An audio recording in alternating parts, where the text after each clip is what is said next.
Warning, this show uses explicit language and adult topics. And just in case you needed the reminder, you are about to hear a comedy show, or at least an attempt at one. So without further ado and further introductions, let's get disappointing. Well, if you don't like my show, don't curse your radio. You know that no one likes my company anyway. But if you listen closely and talk intelligently, then maybe you can be a disappointment. Please enjoy your first culture shock. The first one, I don't even know how to introduce this. Jonathan, this show was insane. There's no other way to introduce this episode of the Disappointing Radio Show other than this was an insane show where insane things were said, and you should definitely laugh your ass off. And if not, you are really not paying attention to this show, because this is one of the most insane episodes I've ever put on. So if that's not enough of a warning that if this is an insane episode and you maybe shouldn't listen if you're a little bit delicate, you might not survive it. But I'm telling you, it's pretty fucking wild. Like, I'm telling you bonkers, crazy, backwards shit. Nevertheless, John, I love you. Thank you for coming on. It means a lot. I put a lot of these songs dedicated to you in funny ways and actually in real ways. But I ended up not using your Trivium. He said to use Trivium by Pull. I think this says March Harder. I didn't really write it down clearly, and I'm a fucking bitch for doing that. But Jonathan G, that's your name for the show, because I don't want to use his last name because some very insane shit was said. I was trying to look for like a blues and rap song, so I figured this culture shock is perfect. So please enjoy Memphis City Blues by 8 Ball and MJG, and we'll be back after this.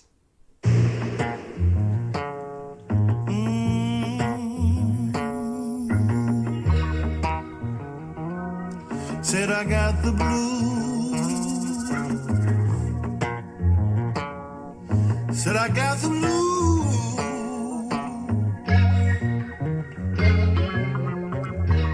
Memphis City Blue.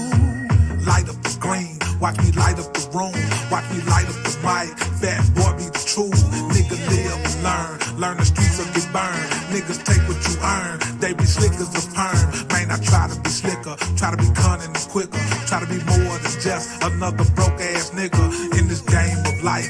Lose your life in the game, take a life full of pain, make you remember my name from the home of the blues. Thought I paid my dues, it's hard to feel my shoes. Imitators abuse, I just love the music like my heart and my brain. Couldn't live without it, that's impossible, man. I'm unstoppable, man. From the bottom I came, niggas scratching for bread, stumbled up on the fame. Humble niggas with game, shut your mouth up and listen. Recognize it's a blessing, thankful just to be living. I got the Memphis City Blues, ooh, I can feel it. The neighborhood, pimps introduced us to pimping, and everybody we know used to play in the streets. Oh man, oh man, oh man, I got the Memphis City Blues, ooh, I can feel it. The neighborhood, pimps introduced us to pimping, and everybody we know used to play in the streets. Oh man, oh man, oh man. I had the Memphis City Jones running through my bones, way back with A+ beepers and gray phones. Even further back when I was just playing around the yard, riding bikes and shit, falling and getting my legs scarred in the music city.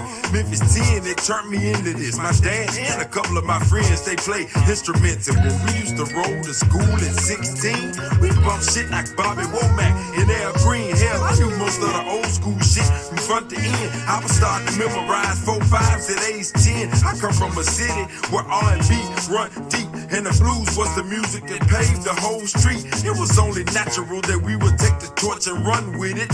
Be serious but still have a little fun with it. MJG from a town that runs real deep. As BB King and Isaac Hayes on Beale Street. I got the Memphis City Blues, ooh, I can feel it. The neighborhood, pimps introduced us to pimping, and everybody we know used to play in the streets. Oh man, oh man, oh man, I got the Memphis City Blues, ooh, I can feel it. The neighborhood, pimps introduced us to pimping, and everybody we know used to play in the streets. Oh man, oh man, oh man. On that pimpin' lane, me and G was born born and raised. Commodores, OJs, Frankie Beverly and Mays. Windows rolled down, no AC, cause the gas low. Bread at a minimum, but still we found a place to go. North to the south at my nigga house. Chiefin' out, skipping school, learning what the Memphis City blues bout. Me and G and a whole bunch of others had a rocky road to travel just to make the world love us. Cause it's the Memphis City, really to call it itty bitty would be an understatement. We got big ass, cash and titties, big pimpin' working to hurt the pockets of big tippers, side dippers and big jails to hide niggas, but we stayed out 'em. Hard times, we prayed about 'em. Niggas step up talking that shit and I laid out him. MJG reppin' the Memphis Tenny. Ooh, and I can feel it, pass me some of the Henny. I got the Memphis City blues, ooh, I can feel it. The neighborhood pimps introduced us to pimpin', and everybody we know used to play in the streets. Oh man, oh man, oh man, I got the Memphis City blues, ooh, I can feel it. The neighborhood pimps introduced us to pimpin', and everybody we know used to play in the streets. Oh man, oh man, oh man. Memphis City. Said I got the blues. Said I got the blues. Said I got the blues. Got a Jones in my bones and it won't leave me long. I got the blues.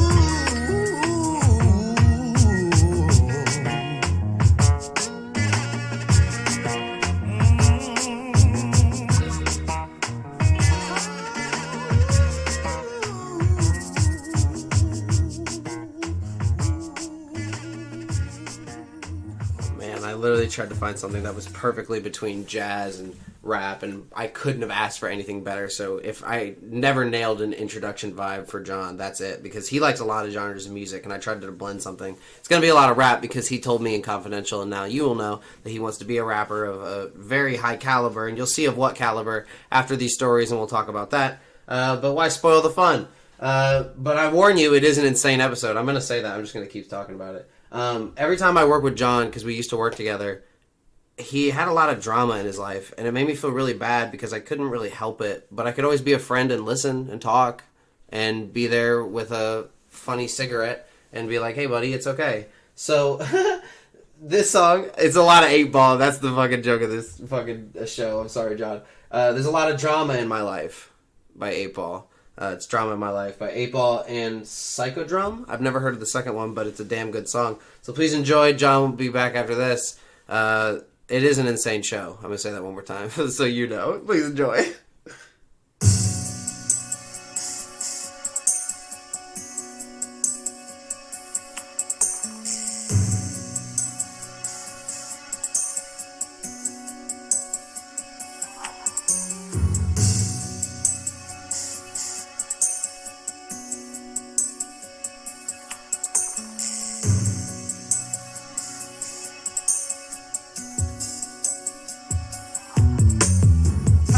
For no one, but you never could have told me that. Bowling ball nuts in a gat, but not enough time for me to react. Cheddar in my possession, flipping in the expedition. Chief finna stop my stressing. On the low, attracting no attention. Who in the fuck got nuts enough to come test me? Not a soul. I pack a tool, I'm unjackable, cause I'm always on my toes. Plenty hoes, you know how that shit go. Loot, bring a nigga much love. In the club, buying a bottle of champagne, high on rich nigga drugs. Never knew someone was scoping me, getting close to me, trying their best to get a hold of me for my jewelry and my currency, but I couldn't see what was in store for me. Nigga wanted to go to war with me. My philosophy, it was jealousy or evil, animosity. Idiotic tendency to be doing some shit when a motherfucker cross me like a crucifix. Lucifer gon' be loose in me. That mean when you do that shit, it come back for more confusing, bitch. And if I come back before that shit, that's concrete in your shoes. What the fuck you need your jaw broke? You know why you got shot up. You can't control that money. Or your mouth, the sky's the limit, but you's an illegitimate prick and ignorant. And I swear to God Almighty, the devils and the angels ain't missing shit. Broad as the eye can see, a black moon rising voice, and you best watch out for me. What's stopping you? The drama in your life is watching me deplete your feature, turn in your cleats, cause it's time for the medic. Bogus Niggas' hearts and marks are tested. Better flexed than dead. As red as your eyes. Musician of souls got me. Got me calling my guys and paper too precious. The faces of death is the presence of 100 guys and 100 guns. I'm gon' spit it to you like they told it to me. See, this world can get colder than the bitch. You see how frozen it can be. And over in the blink of an eye situation, based it in hatred. You can taste it. It's in our human nature. You do wrong, you gone to the basement. But I'm faced with niggas just like me trying to replace my placement. From the shitty looks of shit, niggas don't want no statements. Yeah, they on some hate shit. I'm embracing my defense, helping me keep my patience. Contemplating on the moves these summer bitches making. But the whole disgrace, they don't know I'm laced with this deducting. Weapon of mass destruction. I guess this drama in my life is just a repercussion of a motherfucking idiotic tendency to be doing some shit. When the motherfucker cross me like a crucifix, Lucifer gon' fix me. That mean when you do bad shit, it come back for more confusion, bitch. And if I come back before that shit, that's concrete, get your shoes in it. In my motherfucking clutch of the disgusting world is a gut with nothing fucked up in the guts of this struggling. Puzzled introduction to fluctuate cuts from my troubling. Incessant is bubbled engulfed in the government's muzzling. Why should I give a fuck it then? Niggas don't make it no better with bullshit they speaking. So they take it and know the business. Let a hoe get them charged and they ready to pull shit tweaking. Heathens geeking. Hear the demon shrieking. Seeking my soul to be keeping them losing it. Motherfuckers try and see the idiotic tendency to do some shit. Motherfuckers die.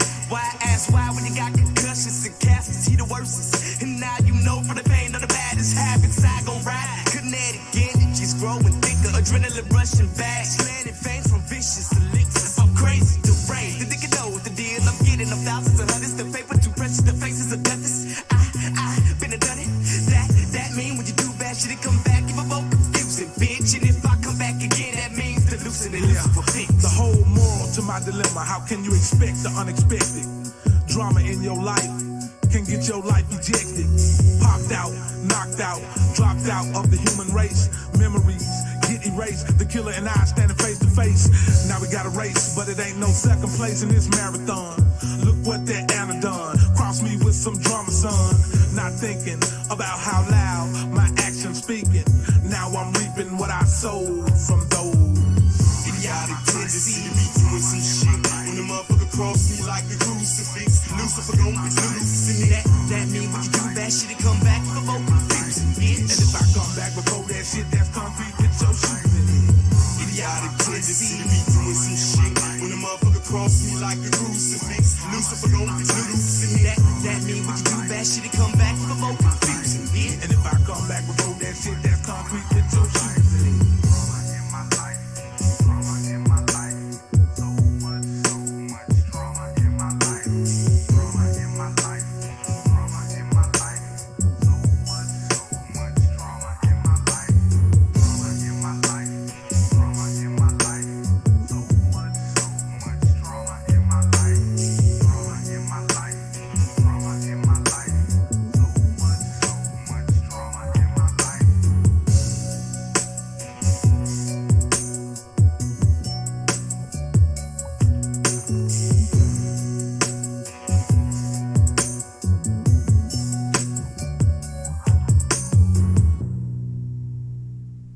My God, this is like the Disappointing radio show. Oh damn it! I was trying to go for like a gay impression, but I was trying to nail Ryan, honestly. Like I was trying to think I need like 7 chips, but like it came out like a white girl, so like damn it, I didn't kill it. Listen, we're gonna try to go like pro sexuality and pro whatever the fuck you are on this episode. So like I don't know what more to tell you other than I didn't kill the bit and suck a dick. So please introduce in chair 1. My name is Jonathan. You guys can call me John. I love it. I'm all about it. And it's nice to have you. Thank you. I'm glad you're here. Finally happy to be on the show. I've heard plenty about it. What do you mean you've heard plenty about it? We do work together. You're the first patron. Now, this is funny. You're today. Tomorrow's Rodley. Yeah. Which is funny to me. I'm setting the trend, man. You're going to have like all the coworkers. Rusty Taco does not support the language of this fucking episode. Rusty Taco is not a sponsor. Yeah, just because we work together does not mean they are proud of this. No, but that's fun because I don't think people should have a say in what you do in your spare time. No. As long as it doesn't hurt other people. No. And even if a podcast says some crazy shit, that doesn't hurt people. I'm not like going to Klan rallies and practicing my shooting. I'm not a fucking asshole is what I'm saying. Right. Even though you do look like a Klansman. You would Do be I the really? ideal, like, under the hood, like, bald white dude, beard, Oh, damn. with Venom shirt and streets. I feel like if I took your shirt off, I'd find, like, a swastika tattoo. No. I have to roast you a little bit because there's no video. Yeah, so, yeah. like, I love it. I'm sorry. So, all right. I don't even know how to dive into this because I have, like, a million questions. Okay, my first question is, A, are you bisexual or straight, or is there an in-between? Or are there more than 3 dots? Like, you know what I mean? I've always had a hard time kind of labeling myself when it comes to my sexuality because it's not really body parts that I look at. You know, I guess if you wanted to label myself as bi, because if Doesn't that I mean vibe, pansexual? maybe. I know that, like, if I vibe well with a guy, Okay. and, like, I don't feel any type of, like, you know, dominant energy in terms of, like, no, I'm serious, man, like, because people will be I just like the hand gesture, like dominant, like you were like crawling like a bear through the cave, like that's a dominant animal. like a T-Rex, you know, trying to get to his food. No, I love it. This is why I don't do video, because they don't get to see this shit. Fuck them. But if and it's almost like this macho-ness type of vibe that I get, to where it's like they start getting intimidated with me. You know, just how I talk to people. We'll be hanging out and they'll be talking to a chick and they'll be getting jealous that the chick is more into me than they are to them. Because you're dominant. Because a lot And- of there is a trend that a lot of females do like doms, but we're not trying to say that there aren't females that aren't doms. No. Because there's plenty. No, there's plenty Oh, dominatrix that fucking will step on your balls. There's a plenty. Oh, dude, yeah. Absolutely. I've watched it in the corner. I fucking love you. So, all right. I guess I'll just dive in because I guess there's no point. So, you told me a funny story at work, and but we don't have to tell it if you don't want to. But you told me a funny story of when you went to a certain kind of club. Well, sex club, that's fine. But you had ran into somebody that was important to you. And that story fucking blew. That was like something out of like Meet the Fockers or like Family Griswold shit. Like that was just like the perfect bit. That was like an SNL skit. And like it freaked me out how perfect that was. Dude, it felt like it.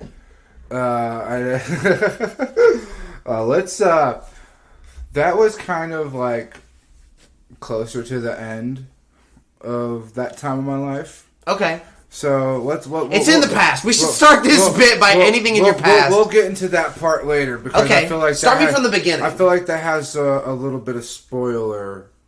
To it. Start me in the beginning of that lifestyle. Okay, so I've always found different things. Like, you know, that got it up, if you will. Okay, no, you're fine. You're taking my smiling as offensive. No, I love it. Like, this is the best. And I was always into different things. Like, you can tell that by my, like, you can look at my porn history and then you're like... all over the place. Dartboard's like, okay. Oh, yeah. Like interracial gangbang. I love the role play of it, too. I would stop and watch the story. Oh, God. You're a story watcher? Like, I would. You're one of those? Yeah. Sometimes I get it, because, like... Sometimes if there's not a story to it, if it's just bam right into the fucking, like, I can't get into it. Like, here's what I've thought about.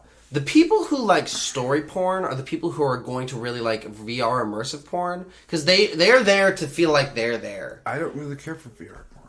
Really? I don't. Why? I think that having the headset on and everything else really like kills the vibe. It makes it. Does it make you worried that you can't see where you're like finishing and you're like, I might be making a mess? That's what freaks me out. Like, I might be making a mess.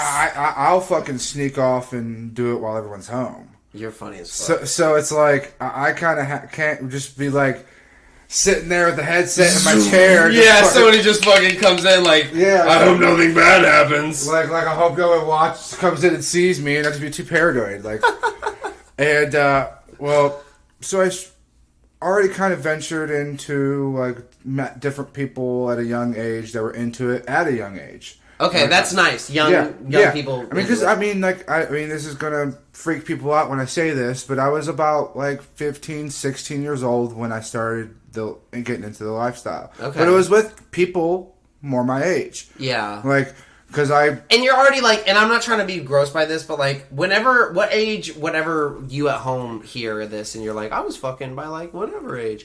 I'm just trying to tell you that no matter what age you started fucking, you were still fucking. Like, everybody matures differently, and there shouldn't be, like, one set thing. That wasn't one. This is not advocating for pedophilia. That's not what let's also pitch that. Yeah. But this is like... Let me definitely say that, like, there was no...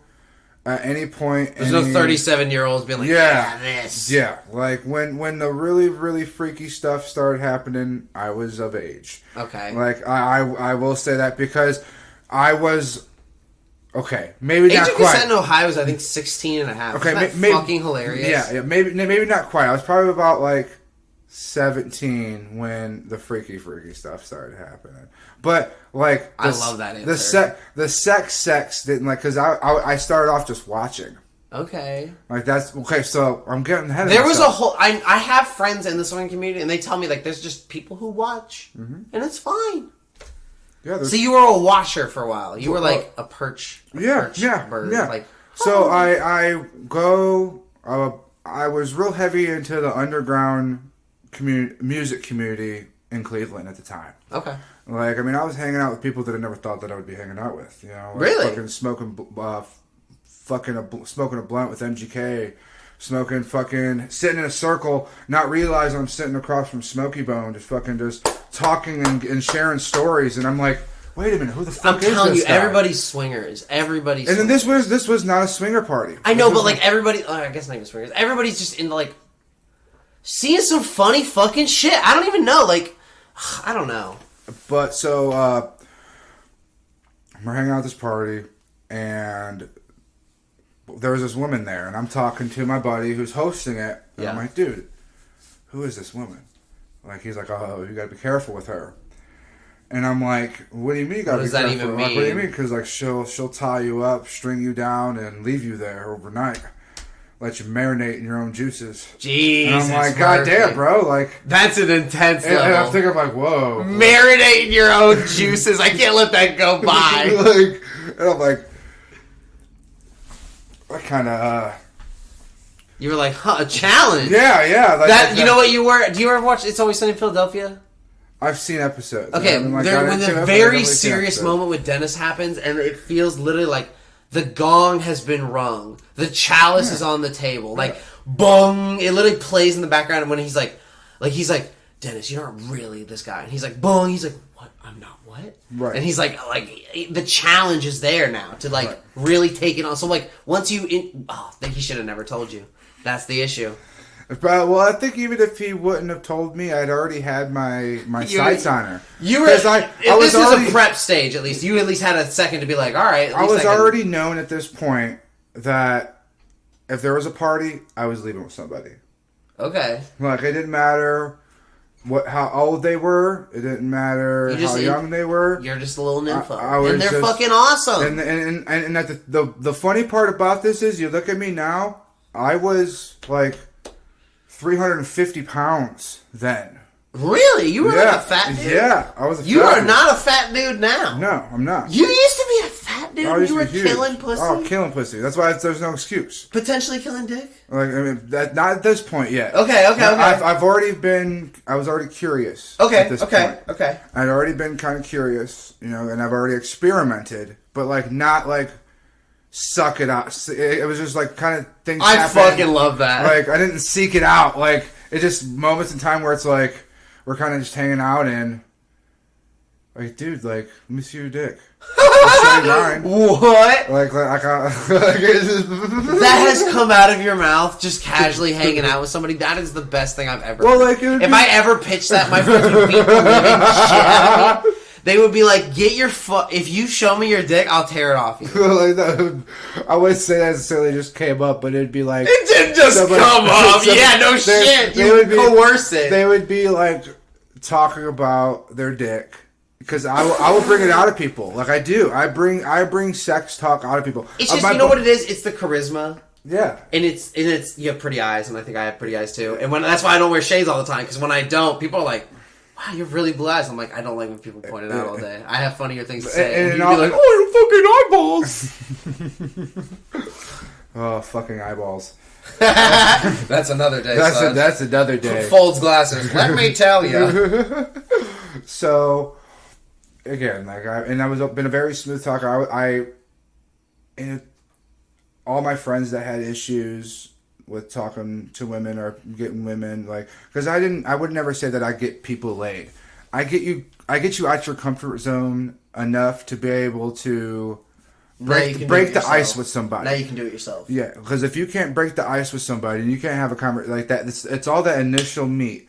Like, if you walk up to someone, you freeze, and you walk away, you're officially the weirdo the entire time she knows you. Yeah, and you're like that. You're that guy that was like, "I'm Dennis." Yeah. You're like, "Wow, great intro. You sound like a retarded toddler." Yeah, exactly. Sorry, exactly. Cajun toddler. Cajun, yeah. Shrimp. So, okay, so we'll call her Pam. Okay.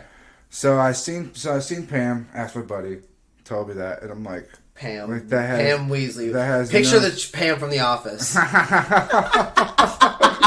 So you look like a lumberjack, and you're going for Pam in The Office. And I mean, that's pretty close. Okay. She was actually she's very very tiny person. Okay. Like she was about average height for about 5'5", 5'7" for a woman. Okay. Like, so it's almost like man average height. Average height. I love you're like average height. She was very petite. Other than that, okay. I mean, not. What is her weight here? Give me a weight. She was probably like $120. Wet. Solid, like solid. Okay. Like a good. Wet meaning like in wet in a t-shirt. Does she weigh like 120? Like I'm trying to say like is she a little person? She, wet, not like her pussy, which I'm sure we will hear about later. He said, But so we go up and we talk, and it's just like a normal routine. Like I'm just talking to her. Yes, give them the whole 9 yards of I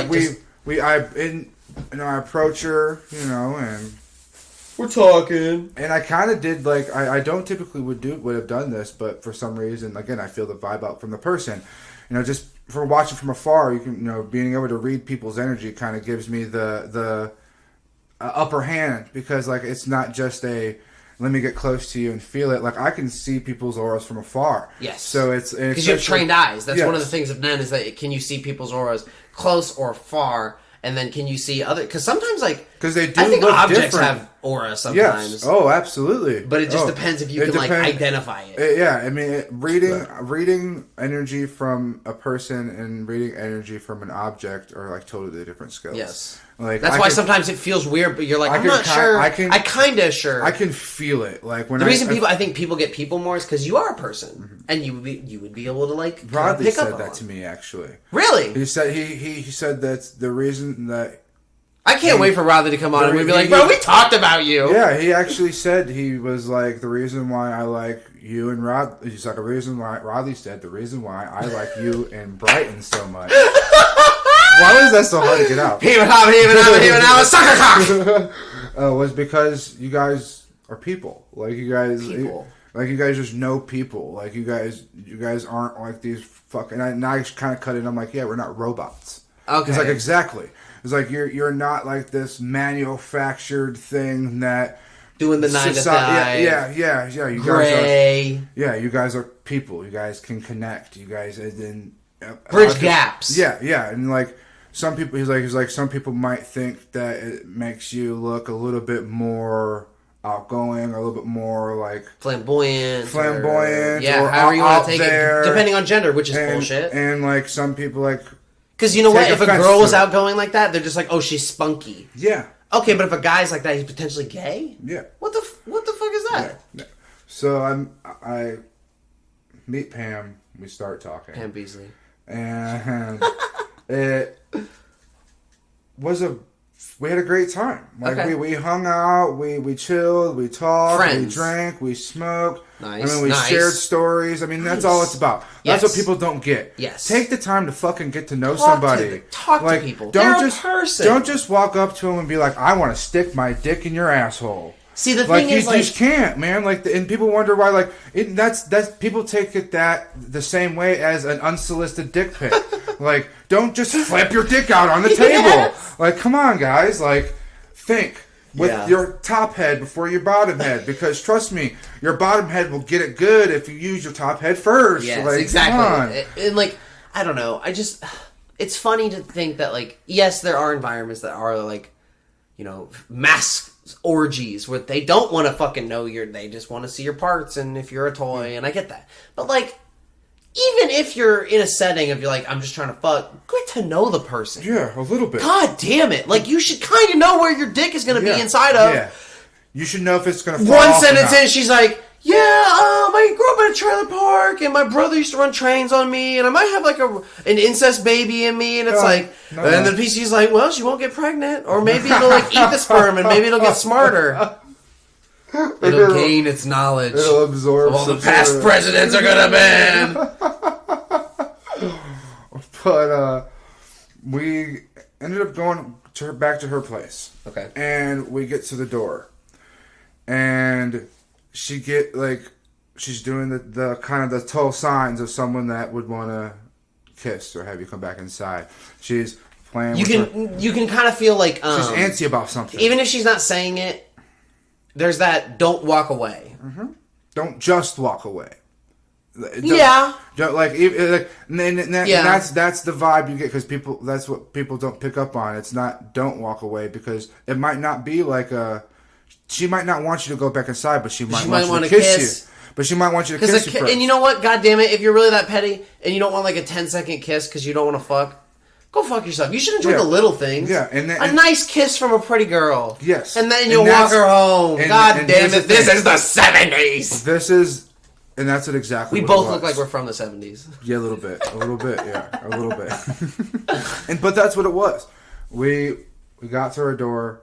There was a moment of hesitation. She kind of looked down at her keys, kind of fiddled them around a little bit. She knows what key to use. And yeah, exactly. What fucking key? And you live there. She knows exactly what key. Every side, she's like, oh, I'm trying to fucking. And ladies, we pick up on all of it. We just don't want to like. People get nervous because then some people don't know how to like give it 10%.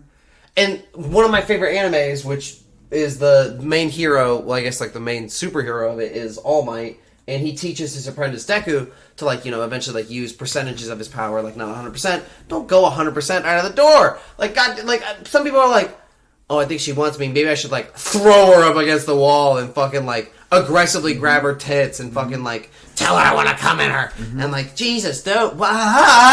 Coerce.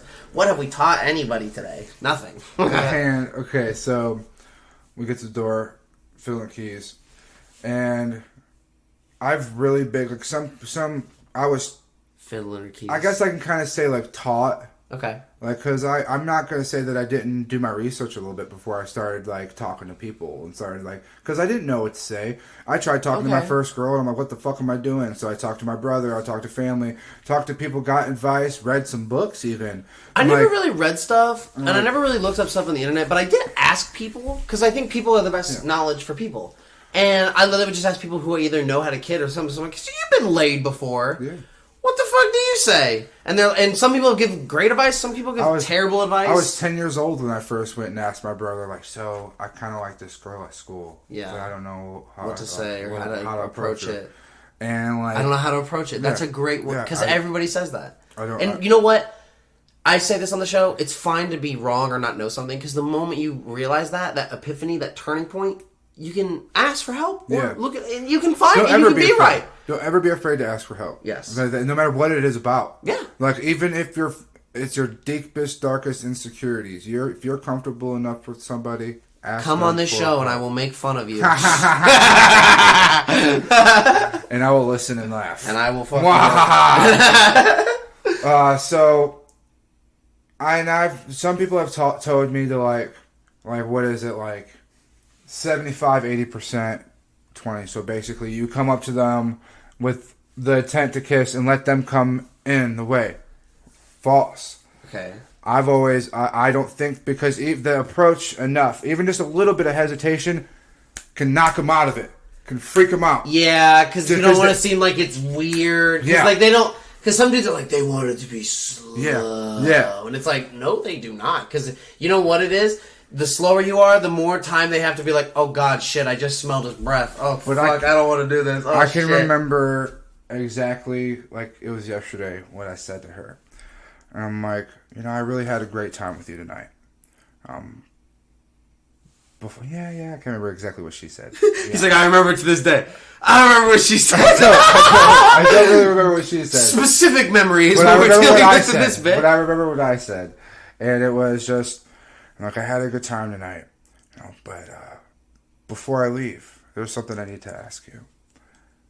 Can I kiss you? Oh, that's nice. And she said yes.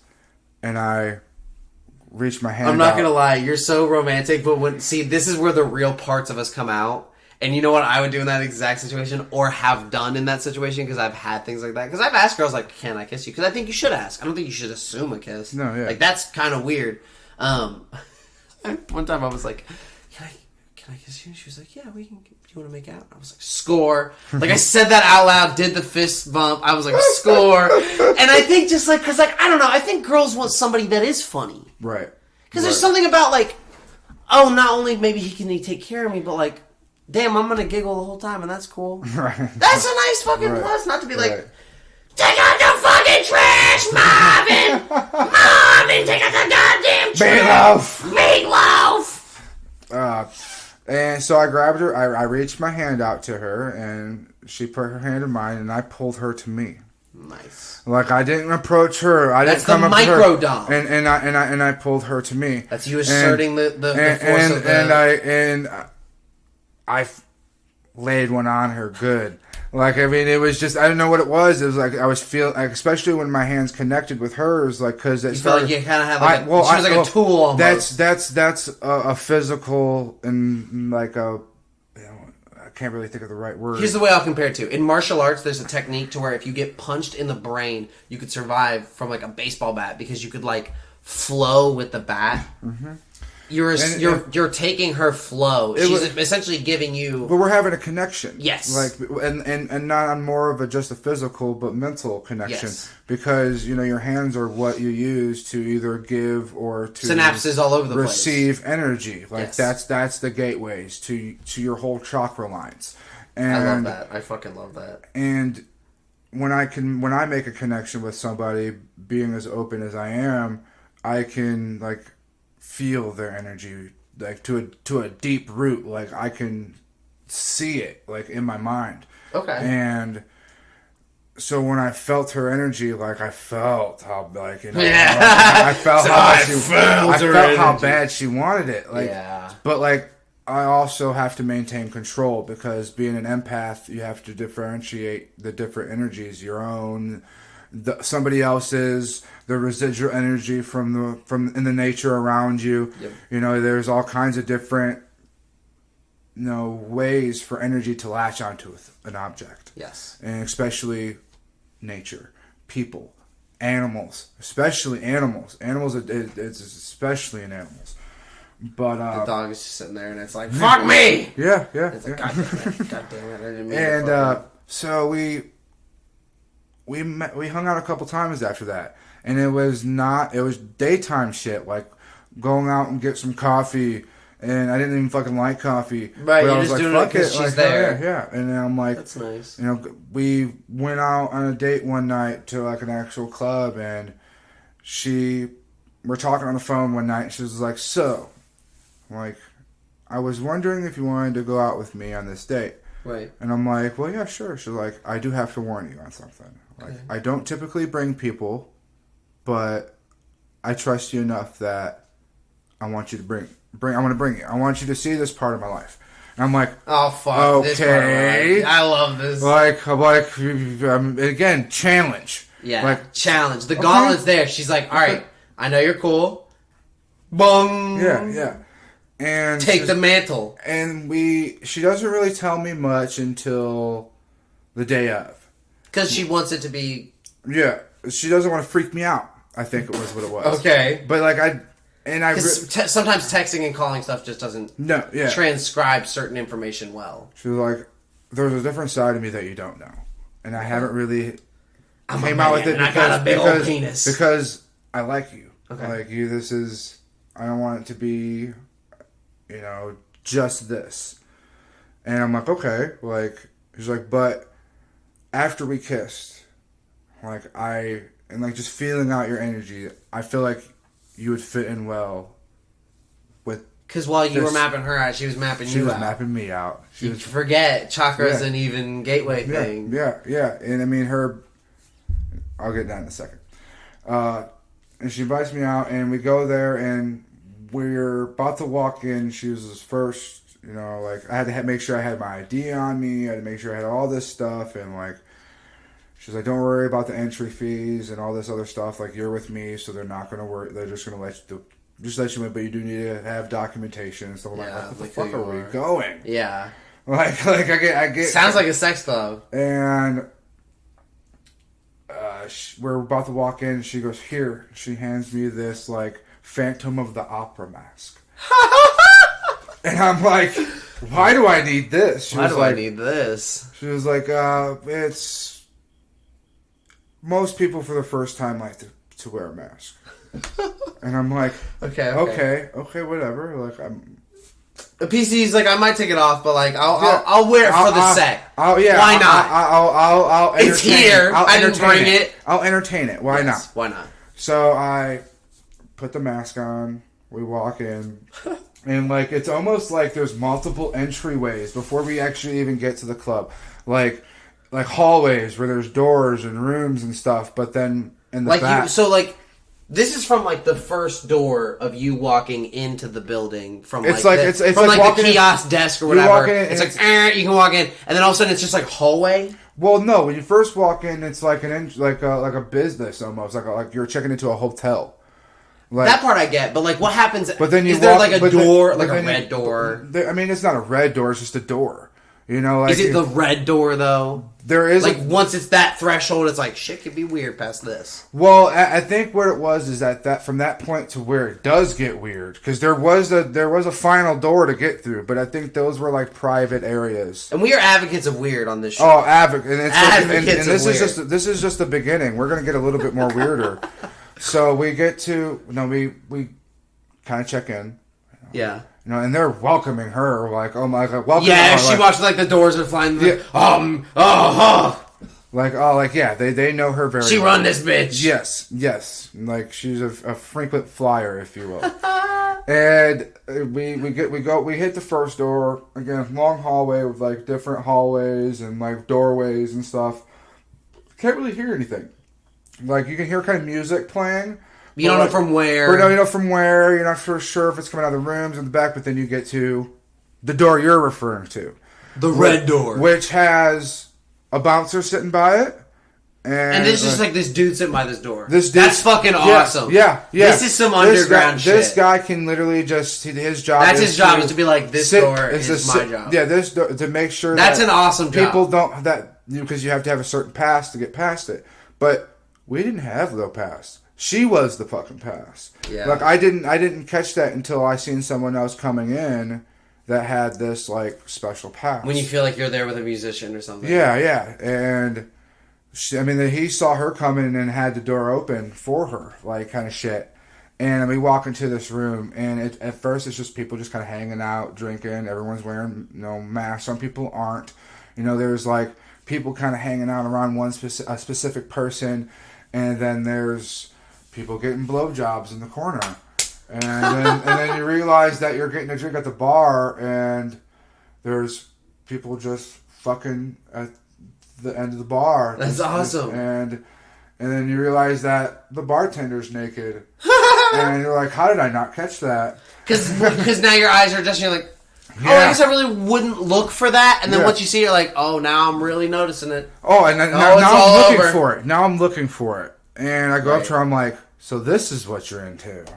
She was like, do you want to leave? I'm like, no, but could I fuck you right here? And she was like, It keeps sounding like the slapping of the club. and she's like, not right here. Like She's probably because she's like, but that answer is a good answer. Yeah. Because it shows that you're like, and I'm not trying to be a dick by this, but you're to be like, this is it.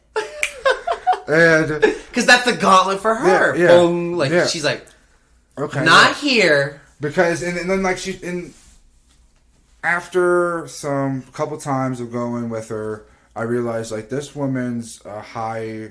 Like she's Value up target. there. She is not even a value target. Not She's target like a- assassination. I'm For cum, gonna really. say it to how I feel like it really should be looked at.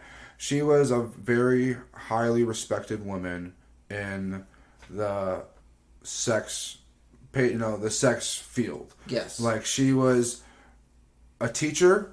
Yes. She was a doer, a shower. She was never afraid to give out information, and she was a very good with her clientele. Like, because it wasn't just customers. Like, she didn't have people just going by one time. Like, I mean, she had people that were on basically, paying her bills, like, on a regular basis. Yeah. Like, she made a lot of money. Right. Like, I've watched it. Like, I mean, and so I realized how deep it was. And then now, like, I'm getting past her doorway. I'm getting into her house. Yes. And it was just the same way as in the club. There's that one room, like in her home. the red door that we're considering, like the metaphorical red door. Yes, not the door is red, but that is the term for sex rooms. And at first she wouldn't let me go in there, but then one day I'm like, why won't you let me go in the door? She's like, because I'm afraid of what it might do to you. I'm like, what it might do to me? Like, we've already had sex with other couples. Like, I've watched a dude fuck you while I was fucking another girl. Like, we've already done this. What the fuck is it going to do opening this up? Like, are you serious? Like, I already know you're this big, bad queen bitch in these motherfucking clubs. Like, she's like, well. Like, basically, like, I know you have a sex dungeon. Let me see it. Like, and she did. Okay. She was like, okay, fine. Like, go ahead and, like, let's do this. She finds, like, the key. And I'm talking, like, you would think that you walked into, like, a mixture of, like a porn, like, set to a medieval dungeon to, like, I'm talking, like, straight torture to like, this fucking, like, nice ass silk bed with like an array of different shit. Cages, like I'm talking like we're a full grown man. We're a 6'5", 300-pound man could fit in these motherfuckers. Like I'm like, where the fuck did you have this shit manufactured? Like because I know you just can't go and buy a fucking 7-foot fucking cage. I had to put it. I know, guy. Like Jesus, I had to have this. It was custom installed. And that's fucking awesome. And then that's when it took off. and this is where you really started hitting the ground running. Oh yeah, and I've never been the type of person to do something in a little way. I've always been very. And this was in your eyes. You were like, "This is how I can do sex in a big way." Yeah. This is my chance to really like do this. It I can live out what I watch. Okay, yeah, that's a good... Why wouldn't, a guy that's trying to experience as much sex as he possibly can and is getting it... Is getting it. Like, why not fucking take it to the next level? I love that. Absolutely. And this is where... it all started with watching her do these things to these guys. Like, I would even go as far as being her gimp. Like, I wouldn't be, like, sitting in a fucking trunk all day. That's not the type of shit. That's not what it's like. Like, it would be like, all right, I'm about to have a client is upstairs. Okay. I get in my outfit. Define outfit. Leather pants, no shirt. Okay. I kind of had this, like, I don't know how you would call it. The harness? Like kind of He-Man harness kind of thing. The He-Man harness? Yeah, the leather gimp. So you had like the mask. I want them to know like, so you're wearing the whole thing. I have a mask, the zipper, and everything else. The zipper mask. And a good comparison for everybody at home that watches American Horror Story. I guess like what his leather suit, but instead of the entire suit, it's just the pants, the mask, and then the chest is like a fucking like... Really, He-Man straps are the best way to say it. But like, I'm trying to think of something like... I hate to say it, but like something a slave would wear. God damn it. Right, and don't say slave on the show. Oh, but he was a slave to sex. Yeah. I pretty much was. Insert whip sound and moan. And so she just had me watch. Okay. She would pull me out, chain me up to the dog collar that was hooked up to the mask, and the chain kind of ran on this like movable thing that you could move on the like wall, on a pivot on the where like I could basically. That's some high level porn shit, dude. Yes, dude. She had the tech. She had the stress. She had everything. Like she had it all. And that's actually hilarious. Oh, dude, it was a trippy experience. Like, because at some point you're like, did I drop a lot of acid and forget about it? And how she did it was amazing too. Like she'd be like, okay, so when we're going to do this, you have to remember not to talk, because if you talk, you're talking out of turn, and I'm going to have to discipline you. Like she literally would warn you. Like, she's look, giving like you fair when warning. I'm in the zone, and sometimes you're like in character because you want to be fucking hit. Yeah, and it would turn the person on too. Yeah. So like she'd be like, so I want you. Like she would tell me when she would want me to do it, because some people wouldn't want me to interrupt right out of the gate. Yeah. Because she would have to discipline me to let them know that she's the dominant one, regardless if I'm the one that's fucking her in her bed at night. Yeah. You know, and I was totally into it. Okay. Like I was. And it got me to the point where she would have female clients that's cool. Would want to fuck me. Huh? I want to fuck your gimp. So she would charge people to fuck me. And like I was like totally like, okay, yes, tell me shit. So, like, oh, me? Like this guy? I get a blowjob out of this. Yeah. Like all You're I just got, hanging out. Like and I have to let her fucking tell me that I have a little dick and you don't give a shit. You're like you're still sucking my dick. Yeah, what the fuck you want? Like you might think you it's small, big but shit, and you're just like, I don't give a shit. What you're saying? And I'm like, okay. Like she's like, and like I let her basically use me, and I was totally willing. Yes, absolutely. Because some people are 100% into being used. Yeah, and that's fine. It's fine, and especially embrace that if that's what you're into. There was tell them a high level of communication, yes. A very very high level, and that's great. And that's what made it okay, I guess. And if you want to say it like it made it okay. Okay. And I first had my first male experience with her, because of her, I guess. Because of her, we were at That's a party. Great because I'm sure you at some point were like, well, I shared it with her how that I was curious because like I would be watching these guys sucking her dildo while it's her strap on while it's strapped on, and a piece she's like, what? That was my dick. Like why is that turning me on? Like, and then I'd watch him get pegged, and I'm like, damn it.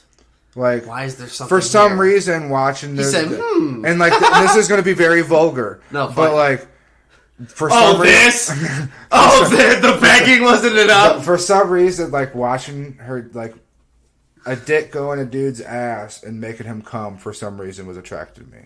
Here's what I theorize it is. It's kind of like the way people like when puzzle pieces line up. Yeah. And there's like, it's like one puzzle piece and it has a nub and it goes into one puzzle piece and it also has a nub. And it just kind of feels like if you had like a bunch of those, that would be also cool. So I feel like that would be, if you saw like 20 dudes connecting like Dick Train, you'd be like, wow, that's like a whole...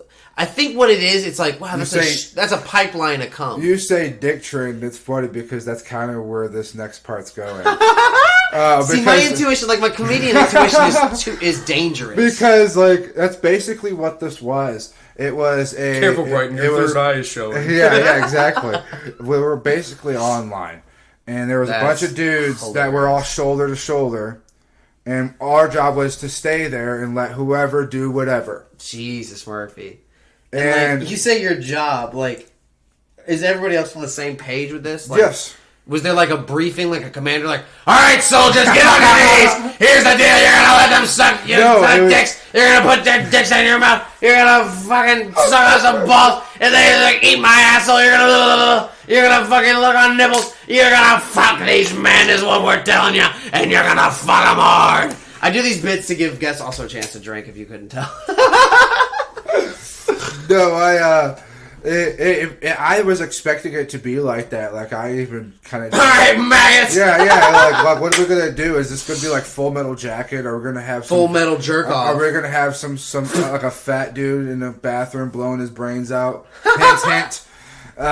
Jesus, Murphy. And then, like 20 years later, that's how you'll kill yourself and leave the Yeah, scene. Be like, yeah. listen to the show. And be like, I'm famous now. You're gonna wreck my career. You're dead, you asshole. Who wins out of this? Right. And so, because they were shoulder to shoulder, and Pam just kind of was like, "Hey, so there's an event coming up." An event, because that's how you label Yeah, this. well, because I mean, it's like It's a lot of people sit down and talk about, hey, what do you think would be a cool idea for this party? Yeah. You know, let's do something different. And I mean, like, we did all kinds of different stuff. Sometimes it was like no masks only. Like, you're not allowed to come in here with a mask. Like, if you're wearing a mask, this is... See, my friends that are swingers say that they go to sex clubs and there's never masks. Yeah, well, this was not... I mean, this is, again, kind of underground. Like, I mean, it wasn't very advertised at the time. Right. You know, so, I mean, like, we're almost at a person... Sometimes it would just be at a person's house. It would just be a big fucking house. Yeah. You know what I mean? Like, it would just depend on what we did. Oh my god, before you reveal this, can I ask you, who's the most famous or funniest person, or like whoever you've been like, oh my god, like you didn't realize until you were like fucking them or like in the same room, like that you were like somehow sexually involved with like a celebrity or like... Sexually, Somebody that you were like, because you said you were like, damn, I'd be sitting across like MGK and fucking... I think... That was funny as fuck to me. I was like, I didn't let that float by. Like, I think that was probably the highlight in terms of like just been sitting in a room, like because of the out, stuff that you were doing, like just hanging out and stuff. Because I was into music too. Like, yeah, I mean, like I performed, I did stuff on stage and stuff like that. Ignore that Snap notification, everybody that checked at home, and Brighton that fucking listens and edits. They'd be like, did my Snap go off? I fucking hate myself when I literally tell people, I'm like, just silence your phones, and like, I also don't You did say it. I'm such a fucking cuck. You said I am not a cuck for ladies and gentlemen at home. Oh. I do not want them to think I'm a cuck. I had to be, because I'm not disrespecting the cuck community. No, I don't want to be a cuck. That would be another thing that we would do. I like to get my hands dirty. I would be in my kind of half gimp outfit, and she would be sucking my dick, and she'd be like, you wish your dick was his dick. You wish your dick was in my mouth instead of his. But too bad, because I'm just going to sit here and suck his dick and not your dick. And you can just sit there. Don't you fucking touch yourself. No. What did you say to me? No, you don't fucking touch yourself. You're not allowed to touch. Just sit there and watch me suck his dick. Like, I mean, dude, she was straight up, BAM! Yeah! Like, slap the shit out of a motherfucker. That's awesome. Like, I mean, they ate it up. Like, slap me again, mommy. He said they ate it up. Oh, slap me again, mommy. That's all you fucking got. That's like, oh yes, that's all you got. I mean, dude. Because again, like, it's almost like they're paying just to hear those sentences. Yeah. But in honest to God, you're all human beings in a room. You all clearly like that. So, like, if money wasn't an object in the world, like, some crazy hilarious shit could be said. That's why this show should be free. Right. And that's why these conversations are very enlightening for everybody at home. Because not only do we talk about shit that will open up your third eye, will open up your dick hole. Right, yeah, or your asshole. Both. Or stretch your pussy out. You never know. Like, deep throat a cock. I mean, hey, that's hard to do. There's nothing really to deep throat. That's hard to do. Yeah. I gotta give... Abby has no gag reflex. And every time I see her sucking a dick, I think every time I'm like, look at this champion do something that I clearly cannot do. I gotta give women the biggest credit when it comes to sucking dick. Because I learned so much about myself. From women? No, from sucking my first dick. Okay. Can you tell me about that before we fucking venture into this man train? Oh, well, I'm excited. I gotta hit the man train first. Man train first. Because it wasn't a man train in terms of like there was a bunch of men fucking each other. There was a bunch of dudes lined up, and there was women or whoever, man, or whatever. Oh, okay, okay. You're allowed to, but you're all dudes. But we're all dudes in line. Okay. Like but we were not allowed, no matter what they wanted to do.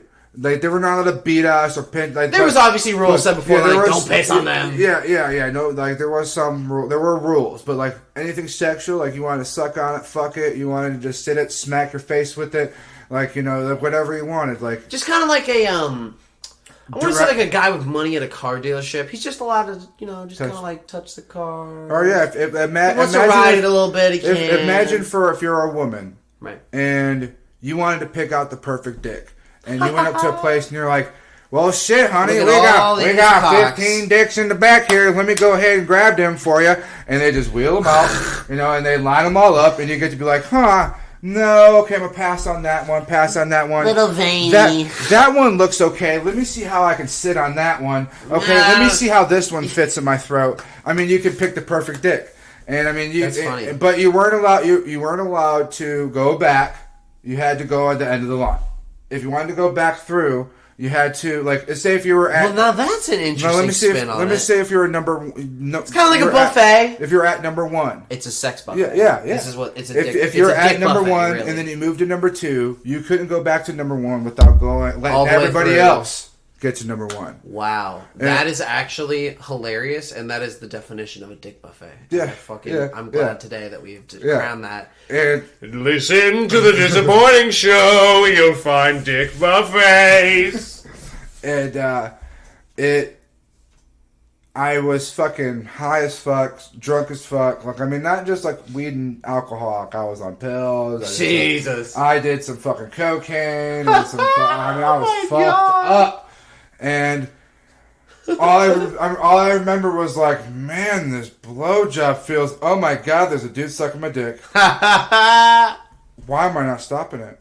Because it feels obviously really good. You agreed to the rules. It feels really really okay. I'm about to come. Oh my god. Because you know what it is? It's you realizing. The realizing is what makes people come. Yeah.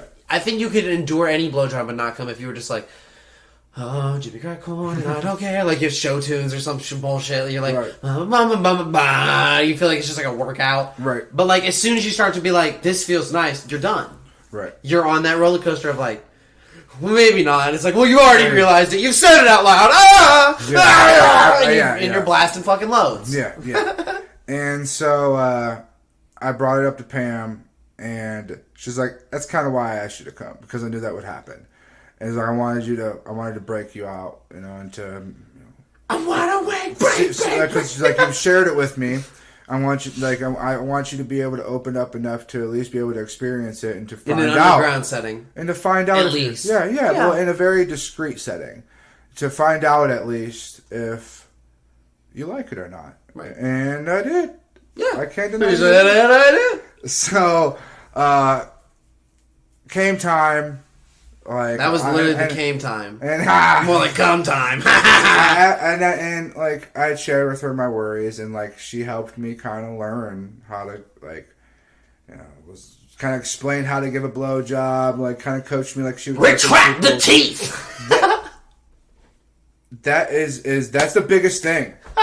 That was my biggest thing, because I don't understand how women can suck on a dick like that without fucking numbing on it. Munching. Because I didn't realize how big my teeth were until I sucked my first dick. Because I'm like, I got this. I fucking got this shit, dude. Like, I've got my dick sucked 100 times. I've practiced on a banana. Like, I'm all good. And you never heard the banana complain. And the banana never said shit. And I mean, I would freak friends out because I would be able to swallow a whole banana. But that's just the gag reflex. But the thing is, though, is that banana. But also, dick. Banana I feel like gives. a dick would be totally different than banana. Banana gives. Because there's that pulsing thing. Because I know my dick is hard. It doesn't bend like a banana does, like a soft banana. Like that's true. And it's like a pole. And the dude's dick was not that big. Like, okay. I hate to discredit the dude. No, I mean, we don't discredit small dicks on the show.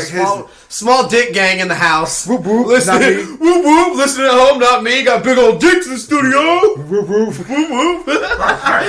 If Dustin ever listens to this, he'll be like, yeah, they fucking whoop, whoop. Yeah, they fucking whoop, whoop. He listened to ICP today, and fucking the manager was like, turn that shit down. I don't want to hear people rapping about cutting people. And Dustin was just like, I don't give a shit. And I was just like, oh shit, this is when he's going to come to work in the clown mask and kill us all. But yeah, I love you, Dustin, if you hear this. I got like... Don't kill me in my sleep. I got like the tip into my mouth. Oh my.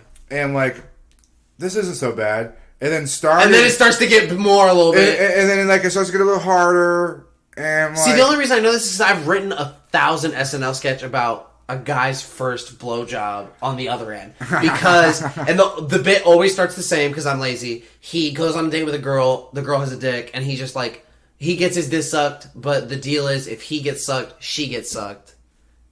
So then he's like, oh shit, this is my first giving a blowjob, and I've described this in my mind a million times because I'm like, how would it go? First, you would go down and you would hit the teeth like a gate, and they'd be like, ho ho! Looks like I'm gonna be the one to tell you some things. And it's being the guy giving the blowjob. It was one of those things where you're like, now you're like, oh fuck! Like, don't What bite. am I wrong with me? Don't bite! Don't bite! Now you're like, you're trying to widen your mouth off. and now it's like, fuck now you. now you can go a little tighter, and now there's rules. I'm telling you, the comedian has thought about everything in the world. I can't open my mouth that wide. Like I couldn't fit. God forbid I ever sucked a dude's dick that was my size. I don't know how the girls could fucking do it. Cause like my mouth is only goes so wide, and I can tell you that my dick is way wider than how wide my mouth can open. Like I don't know what. Like I don't know. Like comfortably to be able to go like fucking hammer it down. Like I've had fucking girls just let me fucking hold their fucking head in place while I'm on the edge of the bed and straight up fucking, throat fuck the shit out of them. That's awesome. And I put it all the way in, balls and everything. Yeah, and it's like, because you're like, how the there. fuck do you You're in where love do the with teeth game. go? Yeah, where do the teeth go? Where do the teeth go? Where do the fucking teeth go? That's got to be a t-shirt. Like, where do the teeth? Where are the teeth? Where are the teeth? Where's the teeth? Where's the and it's teeth? Wendy's like getting like her clit smacked by a fucking gimp. Oh my god. Where's the teeth? Jesus Christ, we shouldn't be allowed to do radio. What is the timestamp so far? I've not a clue. It's not. We're over the mark, but I don't want the shows to be small because I feel like at some point people are like, I wish they were a little longer.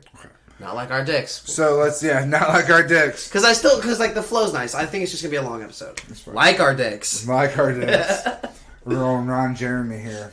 I love that. But so a lot of sex had happened after that, and and it got to the point like. Can I ask you a funny question before we move on from the first dick sucking story? Did he come? Yes. That's a compliment. Yes. You making someone come, male or female, is a compliment. Because they're like, thank you. It's liquid thank you. Well, like, for me, it was like, I knew that was something that I had to be worried for. And I even laid the ground rules out. I'm like, hey, man, like, just let me know before you come, please. Because then, like... Because I don't want I don't think I'm ready to taste somebody else's cum. Just like a man. Can I ask you a hilarious question? Did you feel in that moment, I feel like I should taste my own jizz before I taste another man's jizz? Have.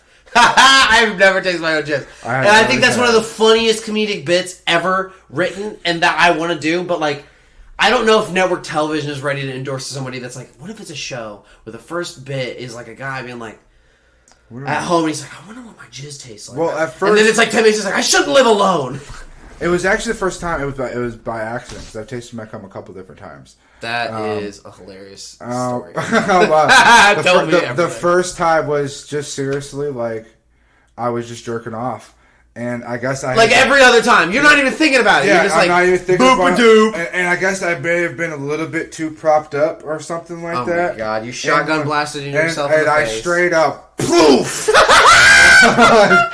So there I am, coming on my own face. And I mean, and some women out there will know what I'm talking about when that first time when you're having a guy come on your face and you kind of get that little shock value, like when you get a splish you're doing the dishes and you have a splish of water that shoots up in your face and you realize some nasty ass dishwater neck throwback of like, whoa. Just that kind of like real quick, almost give you whiplash kind of whip, like oh shit, like you just knew what you just did. Like, oh my god, it just came in my face. It's all about, it's on my lips. It's on. And wait, it's saying ice cream. That's really not that bad. A piece of you. I have yet to taste my own jizz. I say yeah because I don't know if I because I know that's a funny bit because I say the same thing like, is Abby ever gonna peg you when you're like 45? I don't know, maybe. Life changes. If I thought the world was ending tomorrow, I would probably ask Abby if she would get under a glass table and let me shit on it. Like yo, Johnny Depp style. and out of all the sexual experience that I've had, about a couple weeks ago, I slept with a girl that I've slept with a whole lot, and she said something to me that I've never heard before ever in my Ever. life. Ever. And Even through all this So, shit, you're like, even I through bet this what's shit. gonna surprise me? So I mean, like, and like, she's my freak leak. Like, that's what I call her. Like, Super freak. she will let me put it in every hole. Like, Oh, like man. I can do whatever I want to her. Love that. I can do whatever love I that want. I energy. can do whatever I want to her. no matter Ragdoll what it is. style.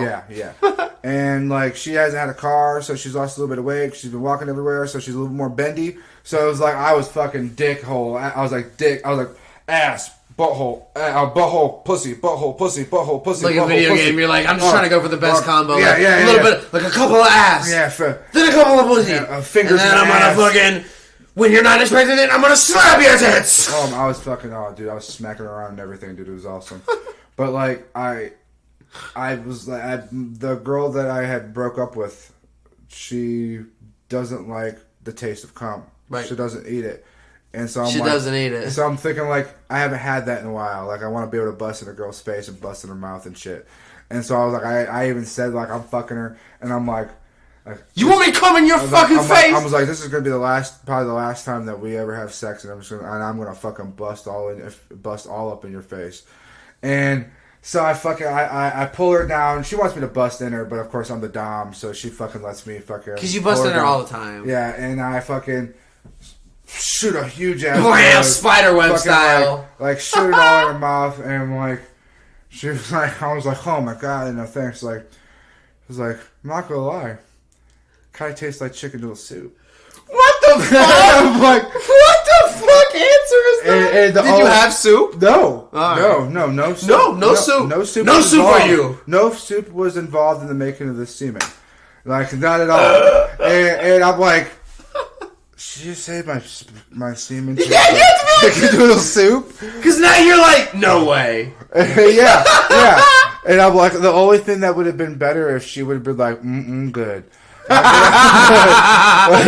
my god, how did I not see that one coming? Like, that would have been Literally. that would have been the only thing that would have been like, chicken noodle soup. Good. And I God damn it, John! I probably would have lost it at that I'm point. losing it now. Like, it would have been done. God But, damn it. God damn it. Going back to Pam. So, it's starting to, at this point, I'm starting to get to like, it's too many hands, man. Like, I feel like I'm not getting a connection with anybody. Okay, so anymore. now at this point you've had your fill of the physical. Because Yeah. now you're like, man, I've had like a million fingertips on me, which is nice. Yeah. Now you're really trying to go balls deep into someone's subconscious during sex. Yeah, like I want to be in like a specific person. Yes. Like it can't just be like a general thing anymore. But it wasn't what knocked me out. I'm going through this kind of internal debate of whether or What not to I want do. to back out of the lifestyle. I want to, because 'Cause there is- I Pam's don't- not settling down. Okay. Pam's not settling down, so I'm not going. It was already. It's not her. It's not her. But she's clearly somebody you can have fun with. Yes. Oh, and that's what it. Do you still know her to this day? We don't. I haven't talked to her in a long time. Let me ask you a funny question. Do you think if you reached out, she would answer? Maybe. Just to we be didn't like, have, we didn't have a. just to be like, hey, I'm single. Are you single? I mean, yes. Technically, I am. But that's a hard debate. It's complicated because I'm only seeing one person, but it's hard to tell if it's going to go bad or if it's going to go good. But so we're it's a Well, just because I think she was your friend, I think it would be funny just to reach out. And just to be like, hey, Pam, Burke, obviously insert real name, out of not mic recording. Yeah. You tell her, hey, I just want you to know, like, I told this crazy story about us on this fucking show that's not going to come out for 17 weeks, and I just thought it'd be funny to reach out. And I'm single. Right. Wink. Right. That is a whole door, potentially, of fun. Because I don't know your priorities. You might still be trying to go for that, like, connection. I'm kind of I'm always down to have fun. Well, I'm not saying that. Like there's things that still. You're hip to the game. Yes, I'm hip to the game. There's still stuff. You're hip to the game. There's still stuff that turns me on that is different. That turns me on. No, so it's not like that hasn't changed. That hasn't. But I'm not like actively seeking out groups of 20, 30 people to like, let's just get in the pile together. Like, yeah. You know, so it's You're not planning the shit. But like if someone was like, hey, there's an orgy. Yeah. And you're invited. I've had my out of the lifestyle had my first surprise orgy. Like What's a surprise orgy? An orgy that was something that wasn't supposed to be an orgy that turned into one. Like, what does that even mean? Like I had a few people over. Your house. It was at my place. Yeah, this was just about a year and a half ago, 2 years ago or so, and it was New Year's, and it was they're like, hey, like this party got fucking shut down hard. Like, it's cool if I stop and roll the pie. I'm like, yeah, sure. I'm not doing anything by myself. Like, fuck yeah, come on over.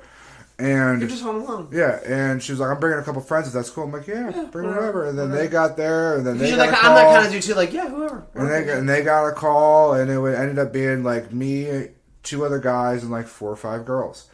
And well, we started playing like Never Have I Ever, and just talking shit because like some of you might not know each other, and like it's better to play a game that you talk versus like do random shit because it's a game that makes you instigate the conversation. Yes, and then it started to become more of like a truth or dare kind of thing. Just like a fun, what's kill the time. Yeah, and I am a how should I say? A naughty boy. I am a naughty boy. Naughty boy. So I naughty boys. I hear this and I'm taking full advantage. Yeah, you're like I'm an instigator. Even if I don't get laid tonight, I just want to see some funny shit happen. Yeah, and it ended up being like, well, I had dared a girl to take her bra off, but she had a shirt on. Yeah. So like she was tricky about it and just took her bra off. And I'm like, cool, okay, under the shirt. That's what I was aiming for. Yeah, kind of like loosen it up a little bit because you're not nude, but now your support is gone. Now it's like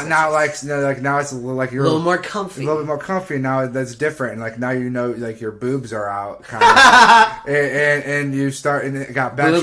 She was like, all right, John. It was her turn. She picked me and she dared me to take my underwear off. That's a hard pick. And you know what? I'm not gonna lie. If I was really drunk enough and I didn't know the people, I would probably just stand up as the comedian and just be like, "Yeah, let me get right to it." I just take my fucking dick out, take the pants off, throw the pants. I did. Or I'm sorry, throw the underwear, not the pants. Put the pants right the fuck back on.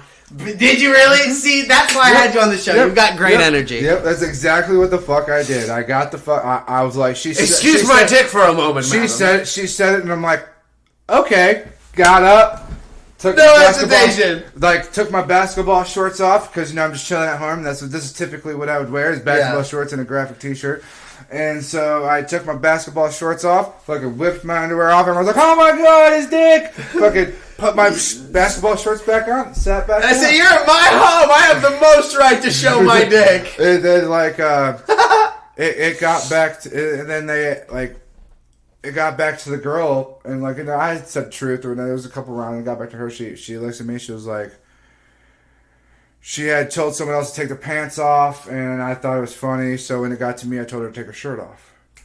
I'm like, girl, you wasted yours. Like you had already had me down and had my underwear off. You wasted yours. It's like strip poker without the poker. Yeah. I was like, now you want somebody to lose. Now you got to take your shirt off. Yeah. So her friend. Now you have to take your shirt off. Such a terrible sentence. I had to take next turn. Her friend makes me take my pants off. And then the dude dared her to touch my dick, and of course naturally. Wow, Truth or Dare really would be like a really good orgy starter. Yeah. Wow. And she touched it, and like she kept touching it, even after because like the next person went and she could have stopped, but she's just still kind of like sitting there looking at it, kind of stroking. I didn't hear no bell. Yeah, exactly. Like I didn't hear to end this, and so it gets to me, and I'm like, well, there's only one thing on my mind, and so I looked at her and was like, I dare you to put it in your mouth. Oh shit! And she's like, okay. Yeah. No hesitation. No. And then at this point, like, we're not in the game anymore. This is not a game. We're not in the game. This is no game. And the girl next to her is kind of looking at her all weird, but then the girl next to her is like starts to touch herself, and then one of the other guys see, that's a ways to go. I would have went. We would have been like, I dare Marcy to suck Clarice's pussy. Oh, dude! I mean, like, once she put my dick in her mouth, a fucking shockwave. Like, of sexual shit. 'Cause Yes, that's like, yes. all right, we're all in a room and somebody's getting a blowjob and nobody's calling it out. So Yeah. at some point you're like, I want a blowjob or I want something. And then like, I think we got to the point of actually starting to fuck by the time like other dicks started to really get sucked and get like, but like everyone started getting into it. And like there was one girl at first that was all like shy and nervous, but then all the other girls were like, just come over here and put it in your mouth. And she's like, just shut up and just put it, just shut up, come here. Get over here. Becky, come on. Yeah, Becky, come on. Put this goddamn dick in your mouth. Look at me. It's not that bad. And she ended up being the freaky of them all. Yeah. Like, and she ended up being the one that So was what she's like, fucking- is this really okay? I'm gonna suck on his ball. She was taking the dick in the ass while she was sucking on another dick and had a dick in her hand. That's awesome. While like another love dude, that energy. While the other dude was fucking getting his asshole licked by another chick while she was getting her pussy licked by another chick. Okay, that's Like, another thing. Dude asshole licking is so uncommon to me versus chick asshole getting licked. Yeah. Would you agree? Yes, absolutely. Have your butthole been licked? Yes. Did you enjoy it? Kinda. It's not bad. It's a little slimy. But like here's my thing on it. Like I get uncomfortable with an aspect that I wouldn't want anyone's tongue near my asshole. So it's not like a guy or girl thing. With It's just like the a amount tongue. of shit that has come out. The shit that you've seen. the shit that I've felt in the aftermath that I've seen come out of my asshole. And my thing is like, how do people eat ass and be like, I'm fine with that? I in the moment, man. My friends eat ass, and I'm like, I don't get it. In the moment, man. I'm not trying to slut shame. We love ass eaters on this show. We've had many ass We are eaters on getting a this little show. off topic. We are getting a little off topic. Let's back up to the Pam story. Let's finish that out because this is what you had asked about earlier and what you wanted me to say. Yes. So it's a normal night, a normal going out, hanging out. You've been the most on track guest ever. You every single time I'm like, derail. You're like, get the fuck back on, and I love it. So we're going out to this party and it's a masked event. Like, and then typically I've come to learn that masked events were really just meant for people that it was a lot of people's first times because I mean you would say that when you would come there, this is my first time coming here. And so, like, there would be events for people's first time. First time, yeah. So, like, a lot of times, some people who... And that is also what's fun about it, is that you asked me about what famous people I've been with. I could have not known. Yeah, I could have been Masked. Exactly. I could have had my fucking dick in Angelina Jolie, and Yeah. I probably wouldn't have... I mean, I feel like I would have known. You might have known. I've seen the movie. I believe it was not Seven because that's a totally different movie. But there's a movie with her Full nude, yeah. that no, she's just getting banged. Like it's a full sex scene and it gets dirty and grimy. That's awesome. And I've definitely masturbated. Shout out to Angelina Jolie. If you're listening to this and you want to fucking gimpster, I will fuck the shit. I will stare the fuck out of you. Like I will watch you fuck anybody. Like I don't even have to. This show's gonna come me. out. I'm gonna be famous. She's gonna hit me up and be like, "Who's John? Who's John? Yeah. Who's John? Who is this His motherfucker? beard's a little longer, but he's still gay. But he's still into it. He's still into it." So we go to this party, and I'm not really into it as much as I am. I'm kind of just sitting there with my drink, hanging out, having a good time, not really searching anything out. And Pam comes up to me and she goes, "John, there's someone here tonight that I really, really want you to meet. There's someone that I've known her for a very long time. She's a very close friend. You have to meet her. You have to meet her. Like, Yeah. Like I've told her everything about you. Like I need you to meet her." Oh my god. And I'm like, okay. Like she's told that to me so many times, and I've never even thought twice about it. The friend with no name. Yeah, we'll call that this individual, the friend with no name, for the time being. Yeah, and so we go up to her, and she's with this guy, and she's got this like Green Lantern, like old school Desperado style mask, like almost like, you know, the bandit mask, like just the eyes are covered, you know, and like I go up to her and she's like, this person is, we're gonna say her name is Donna. Yeah, because that's kind of close. Okay. So it has a good flow. So like, this is Donna. Okay. And I'm like, okay, so I go and reach in, and I recognize the person. It feels familiar. No, not that it feels familiar. I know exactly who the fuck she is in a moment's instant. Like, this was not a, like, wait a minute, is this person, maybe not? No, it was, I got close enough and, oh my God. Oh my God. And I've never been the type of person to put my, like that, like, oh my God. Like, to put my hand, like, to like, I put my hand on, like, yeah, back. You're scared. Like, you're like, oh shit, I don't know what to do. Because I was full extended handshake and then brought it back like I was about to touch someone that was covered in shit. Poison or something. Like, yeah, like, and I look and I'm like, and I go back in for the handshake and I'm like, hi. Because now you're like, shit, I have to kill it right now. Yeah. And I'm like, and as soon as you talk, that person's probably going to know who you are. And yes, exactly. And like, Because now you're like, I can't use my fucking voice. And I'm like, my name is Derek. It's nice to meet you. And she goes, hi, my name. Yeah, the face change. And for everybody at home that doesn't have video. And then nothing. The face change of like, hi. Shit. Fuck shit. And I'm like, she didn't really say anything. Like, yeah, it's nice to meet you. Sorry, Pam. I'm not feeling good. I'm gonna have to leave. So I get home. And now I haven't told you who this person is. So the reason why I was so tripped out by this. Anybody would be tripped out by this. So when you're in a sex club and your dom tells you that she wants you to meet somebody.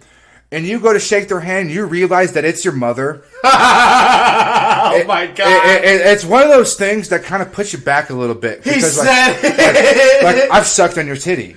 Like I used to suck on your titty. I used to be a baby, and I almost accidentally sucked on your titty again, but not in a cool way. I could have done something with her and not have known it. Jesus Christ. I could have, and so I get home. That's the world-shattering moment. Yeah, that was. Oh my God, I'm not doing this anymore. Yeah, because I'm like, that's the. I have no idea if I have because I gotta fuck my father. You know how much drugs I've taken like during this period of my life. Like I could have very easily have done anything. Like I don't know. What if I was shoulder to shoulder with the guy in the same night that I got blown by a guy, and my mom came down that line and told me to say, "Hey, John, hey, I like this one. Hey, John, why don't you just bend me over right here and fuck me hard as you can?" And now you're fucking your mom. And I could have definitely. And what's even worse about that is I got a stepmom thing on like porn. So means you like, God damn it, no.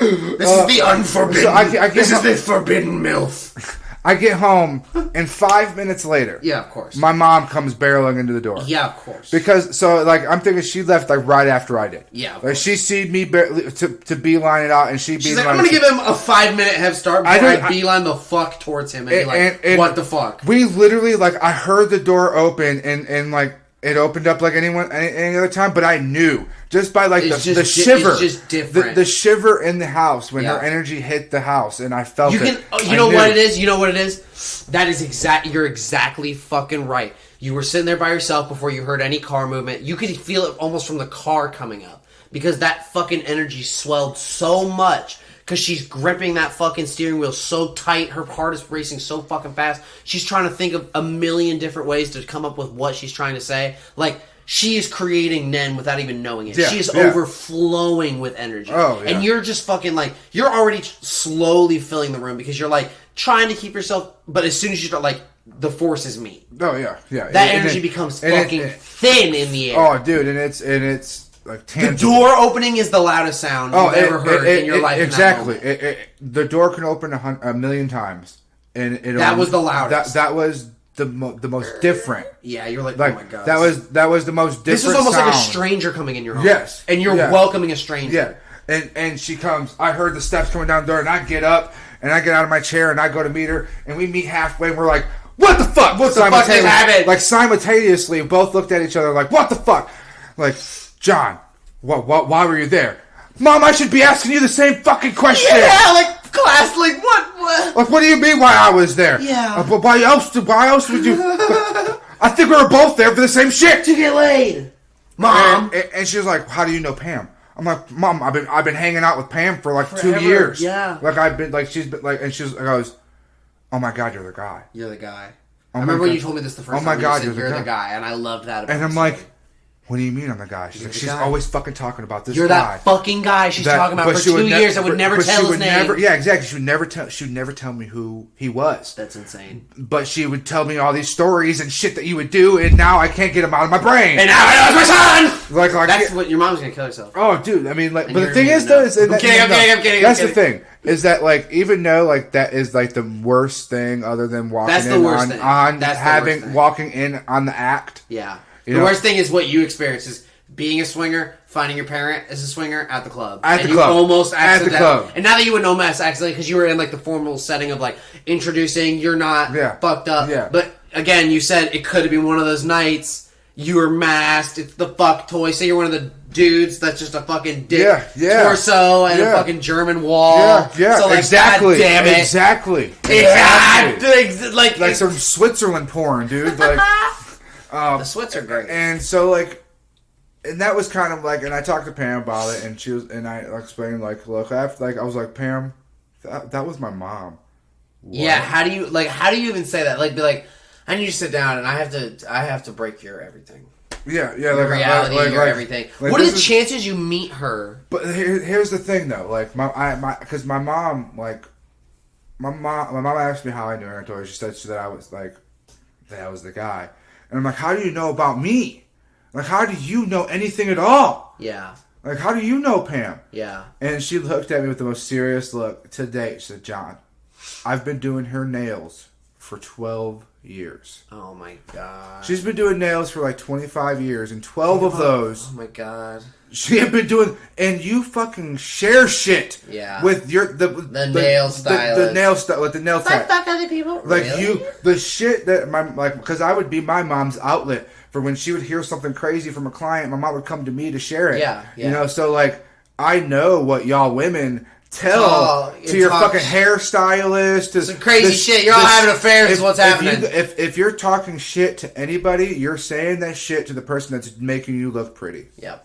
Like, period. Yep. The person that's pampering you. Yes. That's what you're going to be letting loose to. Yes. And it's just just the I don't know where it comes from, but yes. Just the act of, cutting the hair or like shaping Even the when I get nails. haircuts, that's why I don't like getting haircuts. I unload shit. Dude. I don't even want to unload shit to the fucking bitches at Great Clip. They ask questions and you say it without thinking about it. And So what you get afterwards, this I'm like, haircut for? I got a prom date. I'm like, I'm 21. I live with my girlfriend, and I have a paddle. Wait, why did I say that last part? Right. It's like, God damn it! Right. My hair. It's just the fact that maybe it's like they're touching your hair. Yeah.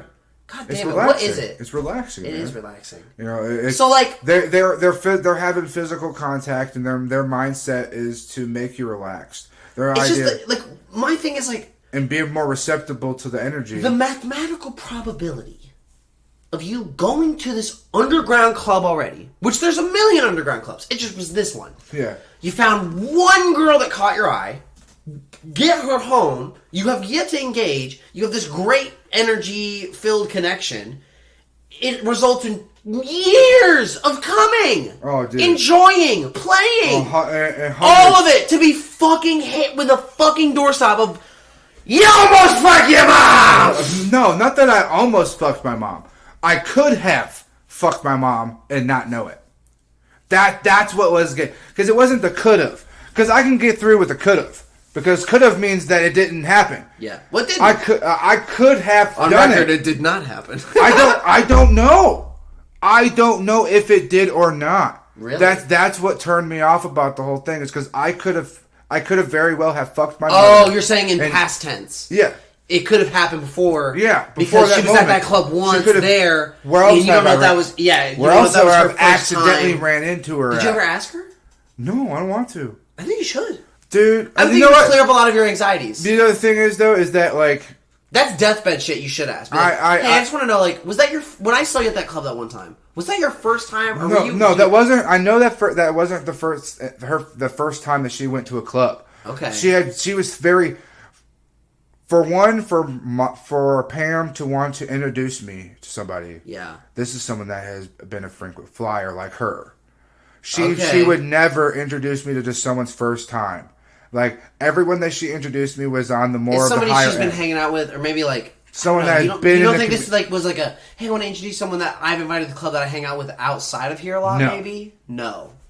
I had never met anybody that. Did you ask like, oh, is she like hip to the game? To me, if she was there, she was. If they're there, they were. Damn. Because like, and if she was introducing me to them, they were. Damn. Because she didn't introduce me to like that's the thing. She didn't introduce me to just anybody. Yeah. And she wouldn't introduce me to someone that wasn't in the lifestyle because she kept her personal life. Well, then maybe you should use that as your key of confidence that it didn't happen before, because she would have. Even if she would have been at a group thing, shoulder to shoulder, probably guys, may have she introduced- probably would have said something like, "Hey, there's someone here tonight." And But unless the- you but never there- heard that, But I doubt but it. no, I have never heard there was somebody here. That's special to But me. but there has been people that I have met after I fucked them.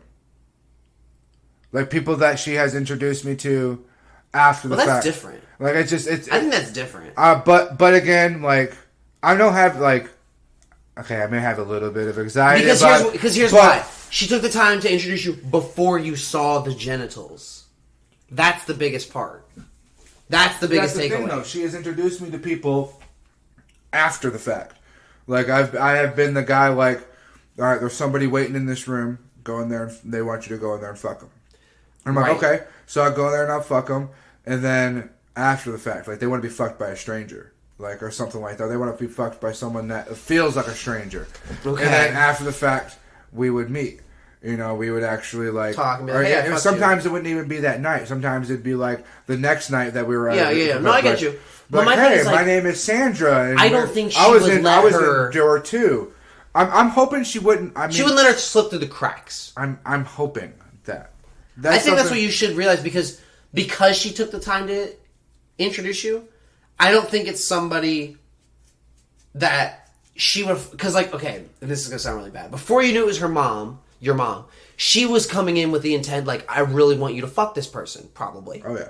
So if she was thinking like that, she probably never, ever, ever would have let you ever been around her before. Because if she's really worried about it that much, because if she actually took the time to like, you know, different energy vibes, like, wow, this is different.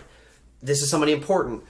I guarantee she wouldn't have let her slip through the cracks. Right. Because she would have, like, she doesn't want, even like, I don't know, even if she wants it bad enough, she wouldn't have let you been in an orgy even with her because she didn't want you to like, her to be like, oh, I saw this guy with this certain tattoo that I didn't like, and maybe it's a tattoo your mom didn't know you had, and then all of a sudden she's like, oh shit, that's him, and obviously she still doesn't know, but like, she doesn't even want that.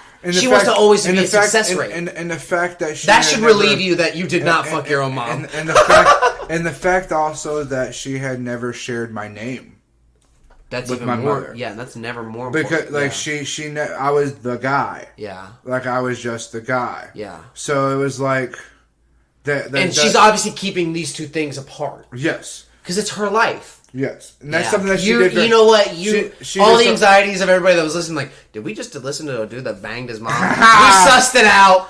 We've mapped it. We are also way over time, and we need to fucking cut it so we can come back and we can do the second part. Because the second part can be long. I just don't want to accidentally make this like a 2-hour chunk. Because I did that with Abby's mom's episode. I was like, let's do it one run. It was like 2.5 hours long. I got you. And I was like, Jesus Christ, I'm going to kill myself. Not really, because I had a good time. If you're listening, Miss Fritz. I doubt she's going to listen to this episode. Abby's mother.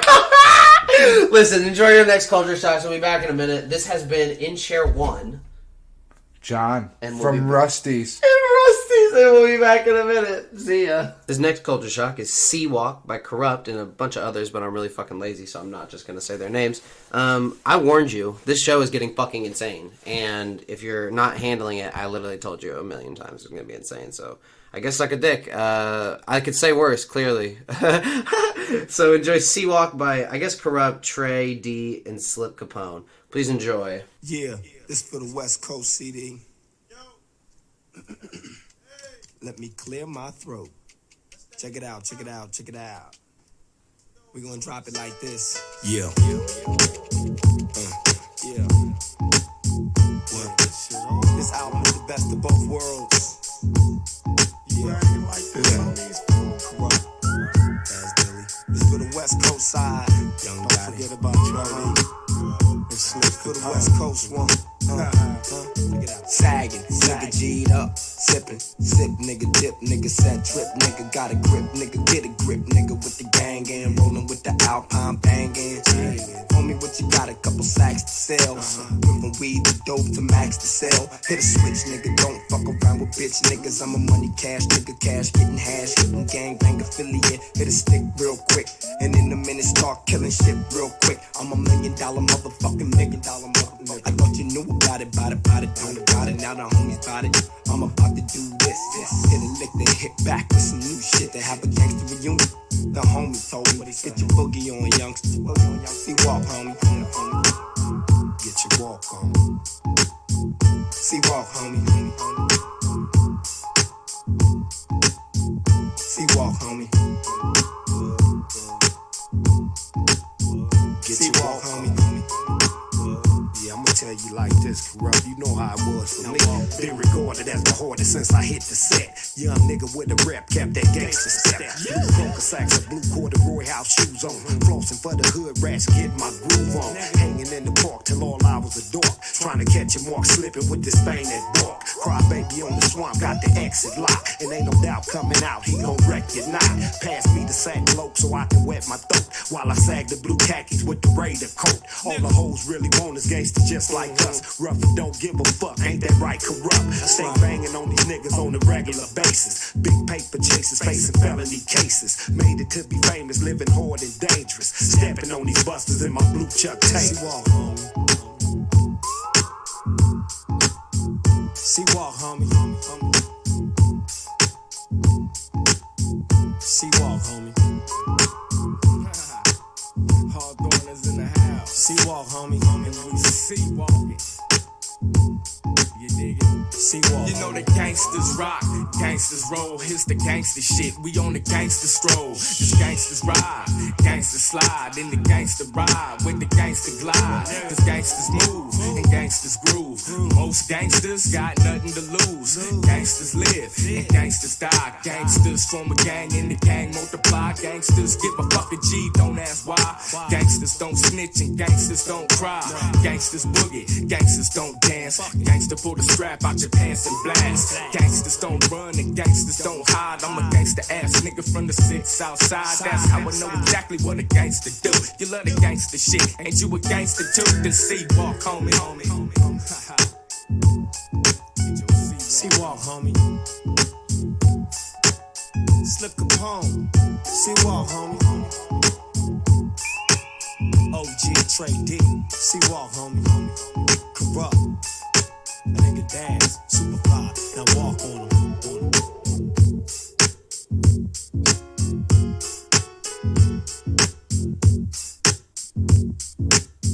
See walk, homie. See walk, homie. Yeah. Now walk on him.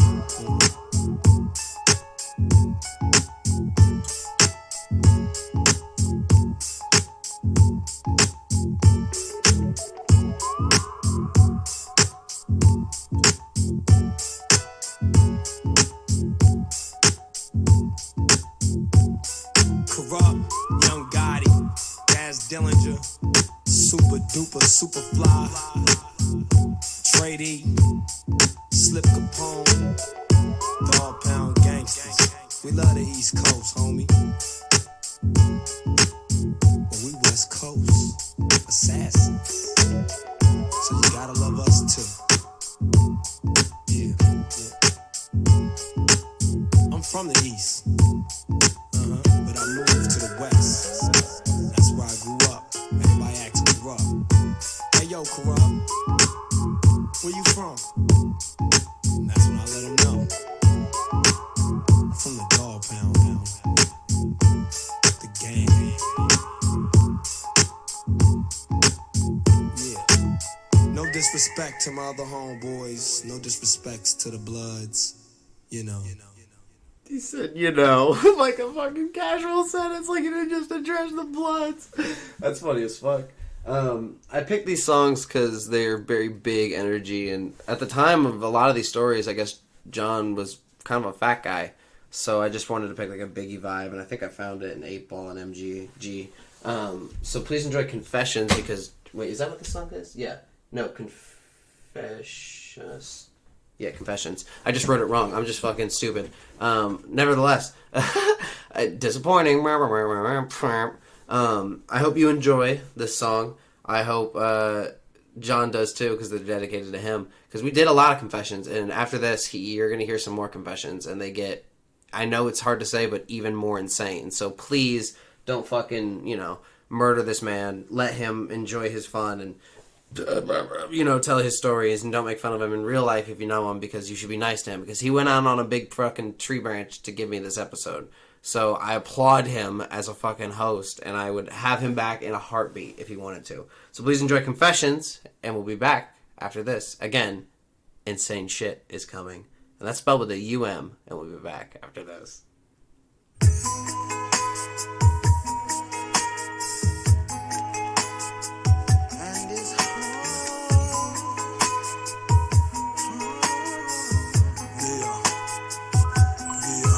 Sitting looking out my window, the streets I see ain't pretty. Sometimes I wonder if I was born rich with plenty money, and every day was sunny, did no rain fall. Life was beautiful, like the colors of a rainbow. Would I be the same primrose? All my niggas know if I didn't have to learn to beat them streets and get that dough. What if I never witnessed killers with my own two eyes, bustin' lead they own folks laying in the street to die? Life, would I respect it if every second I was shaking, cause I injected dope in my veins? If I didn't strain, could I describe pain? Could I describe living life without desire, man? Could I survive if I couldn't rap or entertain? Alive and free, you can't beat it, who can you blame? My world is like a picture and a frame. The picture might change, but the frame stay the same. Hustling late on tomorrow, living life in the fast lane, 'cause no one ever knows. No one ever knows. So I'll be sitting here waiting on tomorrow, paper away, 'cause no one ever knows. No one ever knows. What if you was on the other end of the bullet? When the killer wanna pull it, what it seem like? The light will flash in front of your face, or will you run real slow like I ran in my dream life? Just the other day I tried to be a hero, but it wasn't inside of me. Or maybe it just wasn't the time to be. But if the shoe had to fit, then I would be ahead of the game and playing the part. I bring it all into the life. I'm out of the dog. I hit the bat, into the ball, and out of the park. I live with the question alone is mentally hard. What if you had to live under the bridge and do anything just to feed your kids? Think about that, and indeed you did. The first thing that impressed me, kid, oh yes you did. And I ain't even trying to choke your chain or pull your leg, and I ain't even trying to fuck with your head, and I ain't even trying to sweat this shit. Just spit these messages, cause I'm blessed with this. What if you had the chance to be able to switch hands with me or anyone you see? And if you really wanna take it deep, this shit like quantum leap for one and each and all, for the sci-fi manic or religious, superstitious, politicians, and all of the listeners with us. This shit be cold as Christmas. So put your head to the sky, say a prayer for the sick and the old, the young and the weak, for the bums and the single moms, with 6 kids asking for something to eat. Hustling waiting on tomorrow, living life in the fast lane, 'cause no one ever knows. No one ever knows. Sitting here waiting on tomorrow, putting paper away, 'cause no one ever knows. No one ever knows. And when you get up, they seem to hold you down to the ground. Gotta stay focused with your eyes open wide. See the sun rise. I keep my hands on the steering wheel when I'm tipping up 75. Changing lanes on the regular, talking on the cellular, fast watching 'cause they wanna take me away. Fast wanna take me away. I can hit it, throw the keys away. I'm just trying to feed my baby's face. When I'm just hustling, I'm waiting on tomorrow. Living life in my fast lane, 'cause no one ever knows. You never know, you never know. You never know, no one ever knows. Sitting here waiting on tomorrow, for tomorrow. Paper away, 'cause no one ever knows. 'Cause I just wanna see my diamonds. No one ever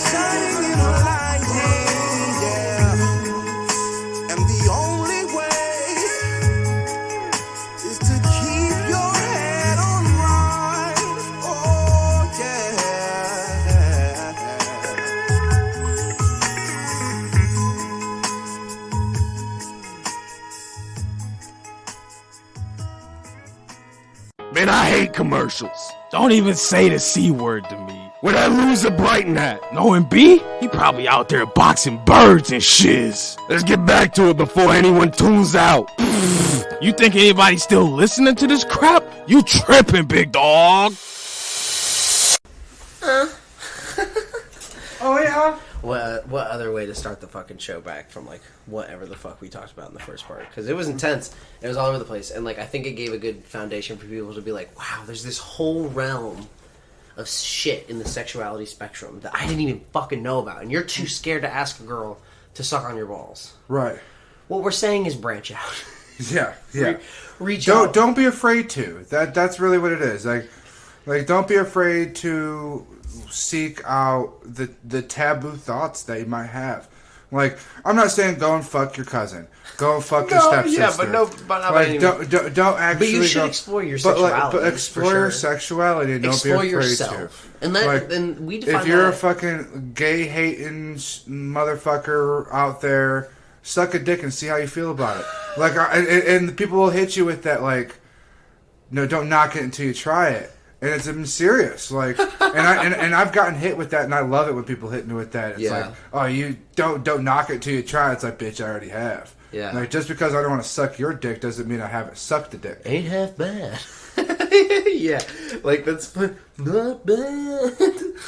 I feel like I should turn the AC off because I usually try to have like no background noise, and like I haven't done one of these bits. Well, actually, I did one with Kenzie. All right, you're gonna love this. I'm gonna run downstairs and turn the AC off, and while I'm gone, you are gonna entertain the masses with some kind of joke by yourself, and I call it on the spot because I'm gonna leave with no warning and just be like, "Hey, John, fucking tell the audience a joke while I stumble out the door as I leave right now, and I fucking go turn this AC off." Look, enjoy. So I gotta like basically fill in the blank so that way I'm not sitting here awkwardly, as I'm sitting here awkwardly talking to a microphone. This is my first time ever on a radio show or anything like that, and so I'm very interested to hear what my voice sounds like after this comes out. I'm very interested to get your feedback on anything that I might say. So, if there is anything, let us know. I don't know if you could hear me coming up the stairs. I did. It sounded like you were getting it in, like you went and woke up. You know, Abby. You woke I up was Abby trying real to quick. lay pipe on Abby. Try to lay pipe real quick. Yeah. That's something that's actually a girl she told me recently. She because she made a comment about her opening her eyes, and like because like about she's what? like she was like Opening well because we normally have sex in the dark because I have windows and I don't have curtains or blinds for the windows, so we normally turn the lights off, which I fucking hate because I want to do it with the lights on. Like, Yeah, I don't care. Like, you like to see. You like to see I what's like going to see. on. My eyes will adjust and I can see, but I can see. I have eyes. You know, it's just different. Like, so like I will. Like she made a comment. She's like, I don't know if you can see me, like, because I can't see shit in the dark. But like, I know that like I must be looking all over the place. I'm like, well, most of the time you keep your eyes closed. She was like, well, yeah, that's because I got a pipe in my vagina. And it's like the first time that anyone's ever referred to my cock as the pipe. I have heard that so many times from like fucking people who work around my dad or like whoever when I was a kid. Just hearing someone to be like. So I was laying pipe the other night, and I was like, "What the fuck? What are you talking about? How much pipe are you laying? Right. How much maintenance Plumbing? does your home need? Like, is it like, Is it a shitty house?" yeah. Like that's your real question. Yeah, like I'm a dumbass kid because I'm like at the time like my nuts hadn't dropped, so I'm like, Right. What's a sex? Right. I don't know. I don't know how young I was when I first got introduced to sex. To be perfectly honest, it was probably like walking into my parents having sex. Because that's the first like, what the fuck? Like, what's going on here? What's happening? And it wasn't even like I opened the door and saw it happen. Like, because I mean, when you see something like that, you remember that shit. You don't ever forget seeing your parents doing it. Like, and it was like we were upstairs. Well, that's ingrained. We're upstairs hanging out, and my parents were downstairs watching a movie. And I go to walk downstairs, and there they are fucking on the couch. And like I didn't know anything. Like my dad's like I mean like I got like vivid imagery in my head right now because I can see it clear as day. Oh my god! Like, I can hear, You see your dad lay pipe. oh, God dude, damn got it. my mom bent over on the couch. Like I see it in my head. And then it's like a premonition, like that could have been me. that's how I was made, right there. Right. You're making another one of me. Oh huh? god, no! My dad had a vasectomy at that point. That's what they tell you. And then half the time they don't work, and then they're like, "Well, mom's pregnant." Oh god, I'm happy I didn't have any other brothers. I'm totally cool. Were you the only boy? No, I have 2 other brothers. Okay. That's what my tattoos on my wrist are for. My older brother's on my right wrist, and my younger brother's on my left. That's nice. I like that. What do you have any sisters? No, not any that like are actually blood sisters. Like I have some like that are Sisters. that were Somebody come get this bitch. right. Some that were stepsisters that I'm still close with. Some are like my brother has a different dad, and he has half sisters that aren't related to me at all. But I still look at them as sisters.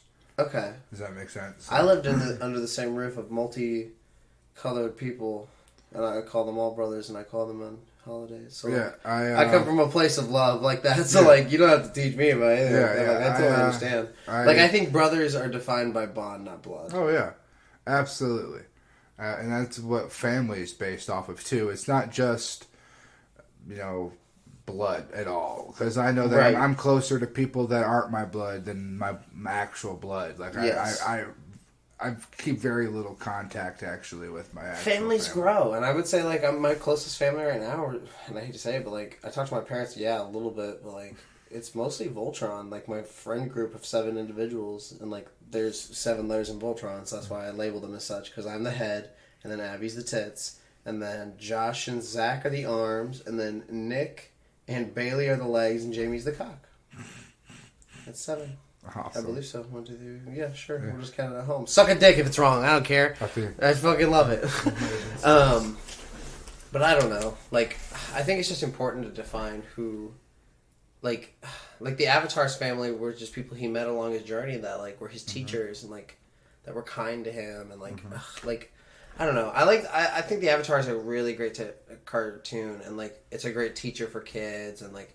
When they put the core on Netflix, which I have yet to watch, which I'm fucking pissed about because I need to, I just like I think like about the Avatar rebirth cycle a lot, and I think about how he can go into this state of the Avatar cycle where he can access the knowledge of all of his past lives into that current point, including the first. Like that blows me away because they're in simultaneous thoughts, so you really can't go through them all. You just know you have this great knowledge, and like we were watching those like psychedelic and like mind opening videos on the break of like the Midnight Gospel and all that kind of shit. My thing is like, shout out to them real quick. Shout out to that show, which is clearly better than this. Like, what if you really could like live in that state of like, I guess like you said, like you think you've lived past lives. Like, what if you could live in that state of like? No, I mean, and it's all based off of like wokeness. When I'm meditating and I'm trying to focus on a past life, it's just like memories pop up. Like it's just my son shows signs of a person that can basically spirit walk, which is what I'm doing because I'm walking.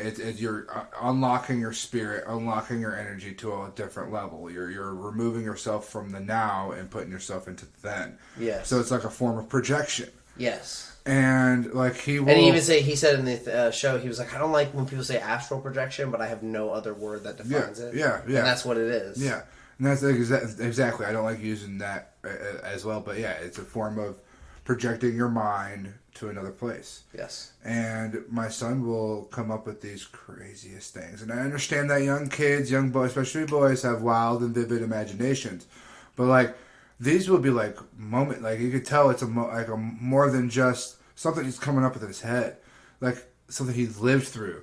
He even asks us about like, do you remember when this and this happened?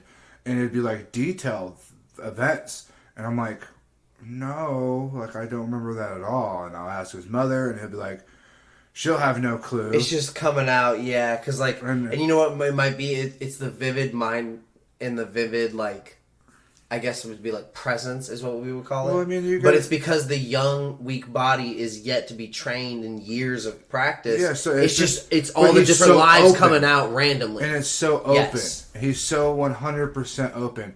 I mean, because all of us are born with gifts. All of us are born. All of us have the ability to access the astral plane, like to be able. It just takes time. You have to train your mind. Yeah. You have to train. And your I think mind. at a young age, it sometimes slips out. Yes. Because they don't really know, even like just kind of being conscious.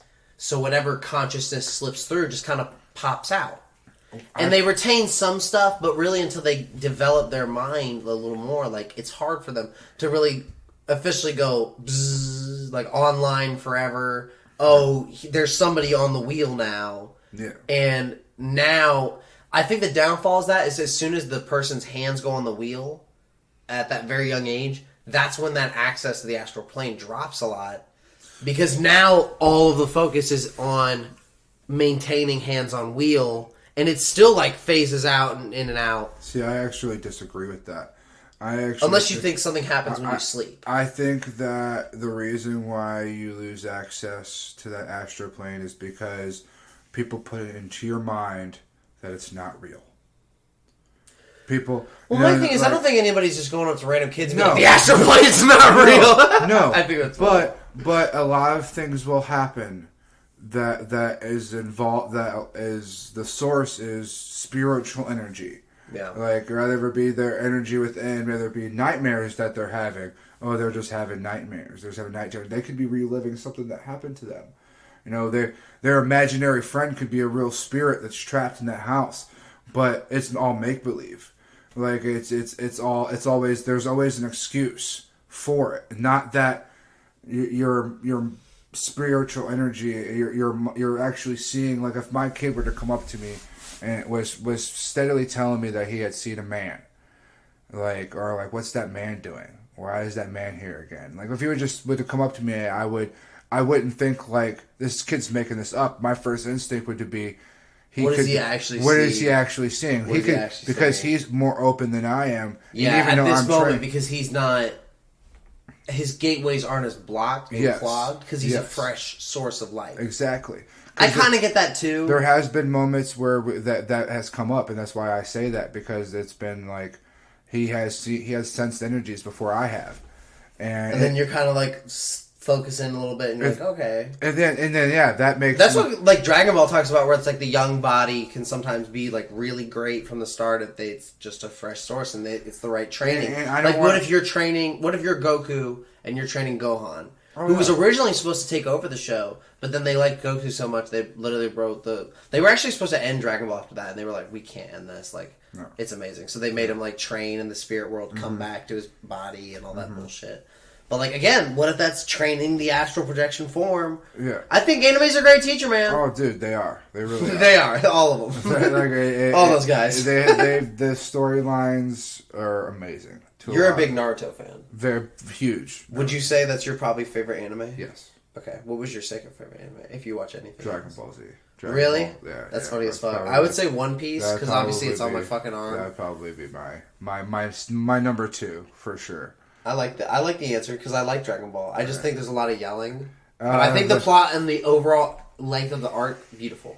Oh yeah, like Beautiful story. Beautiful story. They're Dragon Ball and Dragon Ball Z is known for their fillers, and like they're known for the 20 episodes of charging up for one blast. Oh, You know, like it's let's make that 12 episodes of him yelling and tell backstory. like there's 1,200 episodes in this. Yeah, but I mean, like, there's only like 500 of them that are actually worth watching. Yeah, you know. But do you wish they would just like cut some of that? well, I mean, they didn't Kai. I mean, That's exactly what Dragon Ball Kai was. You know, it's pretty much all of Dragon Ball Z, but just cut up, shortened, like, and that's why it was all the good shit, like all the important stuff that happened. Like they didn't leave anything out. Like they let all the fight scenes in, but there wasn't fucking 5-6 episodes of them just standing there and then like talking about stuff. Yeah, I mean, like his power levels are like I think they're like from when him and what was it Frieza yes were started fighting to when he turned Super Saiyan. Yes. The first time. And I want to say there was 25, 30 episodes in the original series Of him just like but but I will say they really in the original show the length of the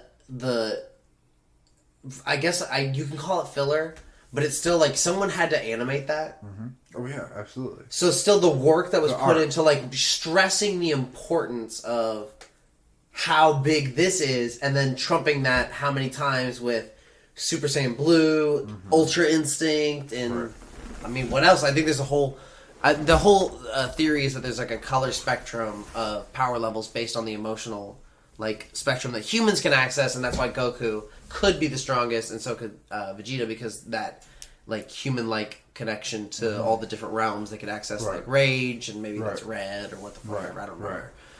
But I don't know. I think Dragon Ball is a good anime, and I think they're popping off in the new stuff. I just seen. I haven't watched a Dragon Ball movie in a long time, and I actually just watched one not pretty recently. Really? It was the new Brawly. Yeah, that one's great. And because it's a lot. It's a like quick cutter. Because when they make a movie, they really don't. Yeah. They don't waste a frame. No, they don't. And I love the old Brawly movies. Yeah, like the old Brawly movies. Brawly was always one of my favorite characters. So to see it in a different different type of like this, how it could have been now. Like if Brawly was around still, like this, they wasn't a Super Saiyan god. You didn't have. Gods at all. There was. They're opening up all these doors. To shit. Now the universe has grown so much. Like this is what would happen if Brawly was around now. We were seeing like a speck of it. How he would have came around. Yeah, like it was a totally to access different. To all this information. It was like a totally different thing for Brawly. Yeah, and I loved it, and I absolutely loved it. Like to see and just to watch. I liked it, especially because I think that's the movie that I think Goku and Vegeta first fuse. Yes. And that's a big moment. Yeah, that was when they fused. That's the first time they admit, I don't think at this moment in time, it takes a lot for someone to swallow their pride. Yeah. And it took both of them getting their ass beat in that movie to be like, fucking damn it. I don't think... Dude, I thought... Because they're like, we'll be strong enough alone eventually, but right now, either lose our lives or I thought they had already became Gogeta, though, before. They just hadn't became... So. But, because there was the Super Saiyan 4 Gogeta. I don't remember. Were they not including the At least GT? for the purpose of this story, I'll say it's fucking the first. Were they not? Were they? Well, I know that's the thing. Because I think they fused once and it was called something else. They had Vegito. Because that was with the earrings. But I remember at one point they do fuse like that. But I'm also thinking with all the different they might have fused once before. Now that I'm thinking about it. I know that in the video games at least. There was a Gogeta already, and he was a Super Saiyan 4. It was when they were right. There was a Super Saiyan 4. There wasn't any other versions. It was a Super Saiyan 4 Gogeta. Yeah. So I'm thinking that it happened when they were both the Monkey and GT, and I can very very well see them not including that in the most recent storylines, because even Star Wars has done that. Yeah. To where they picked up the new trilogy. Yeah. They were completely ignoring everything that had happened after Return of the Jedi came out to then. So all those side stories, all the cartoons and everything that had come out didn't mean anything. Yeah, it was just trying to playfully expand the universe, but in all reality it wasn't at all. Yeah, it was almost picking up where you left off. Yeah. So it's... it was hard to do that because, Luke would, and of course, the woman that played Princess Leia, and I can't remember the dude that plays, fucking kind of fan of mine. I can't remember Luke Skywalker's name. Mark Hamill? Mark Hamill, yes. I was going to say, I thought you were trying to quote who was Han Solo. I was waiting to hear that, and I was like, oh, he didn't say it. No. That's why I was looking back, and I was like, oh, you're talking about Mark Hamill. He voices the Joker. Mm-hmm. He also voices, and this is my favorite role he's ever done, in the Boondocks, in the 4th season of the Boondocks, when the grandpa is trying to buy weed. He goes to this drug dealer's house, and it's a white dude, suburban house. It looks like a fucking just house. and it's voiced by Mark Hamill, and he gives him Skywalker Kush. And to this day, I think about that once a day. Right. Because he's like, what? He's like, ooh, what is it? And he's like, Skywalker. And he sounds like the Joker. And I'm like, that was all 3 of his things. Yeah, yeah. And that made me think, like, damn, maybe Mark Hamill fucks with weed. I bet he does. I'd like to, when this comes out, I'm going to tweet out and be like, Mark Hamill, do you fuck with weed? I would love to just, like, have a conversation with Mark Hamill with him doing the voice as the Joker. Like, just what does it take for you to really get into that element of like just to hear him and just to be able, because ask him. You know what? The best question: where does the inspiration for you come from? Where did you pull it from? What version did you see? What people don't see when they're watching an anime or they're watching any kind of, like, it could be American to Japanese, whatever, any foreign, doesn't matter. Animated cartoon, you're watching Disney, whatever it is, like. They don't see the emotions that the actors put behind. Yeah. Like, they're really being animated and like they're getting into it. Like, they're trying to act it out as much in person as they are to make it feel real. Feel real, yes. Like it's insane. Like, just like with us doing this show, like, or with us talking to this, like, you know, you can only imagine what we're really doing. What we're really doing. What we really look like. Yeah, exactly. Do you really look like a lumberjack that wore a Venom shirt? And do I really look like a Jew that got a, like, very piratey tattoo? You say that, and, like, I love that. Because I love it, too. It's not an insult. I'm not coming at you like it's an insult. Like, because that makes me feel like my beard's nice and full. That should make you feel like you get tackled down a tree, and some woman would be like, he could keep me warm through the winter. Shit, make a panties wet. I cut down a tree and I look over like, did it rain today? Did it rain today? There's this giant puddle underneath. Who is your favorite superhero? My favorite superhero? Oh, man. That's a good question, man. Who's your favorite villain? My favorite villain is probably Joker. That's a good answer. Joker's probably one of my favorite because he was evil, maniacal, but he was Joker smart. used to be my favorite villain. There's a new villain that came out that's my favorite villain, and that takes a lot for like new things to be your favorite. My new favorite villain is the Joker or the Batman Who Laughs. The Batman Who Laughs is the most creatively made villain I've ever thought. It's the Batman that gets infected with Joker blood and never gets cured, and then he just takes down the whole Justice League.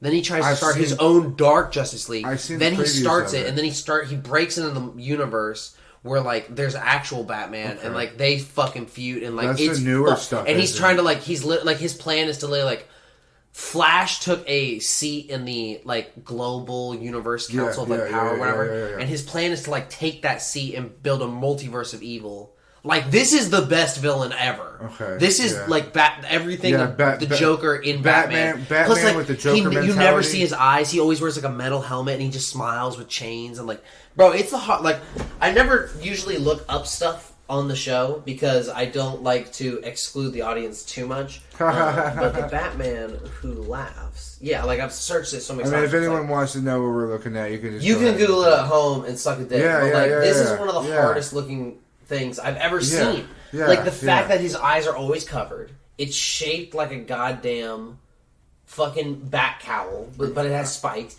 It's the fucking Joker laugh. Like it's and and here's what the scary part for me is, and like I've never had this like in a comic really.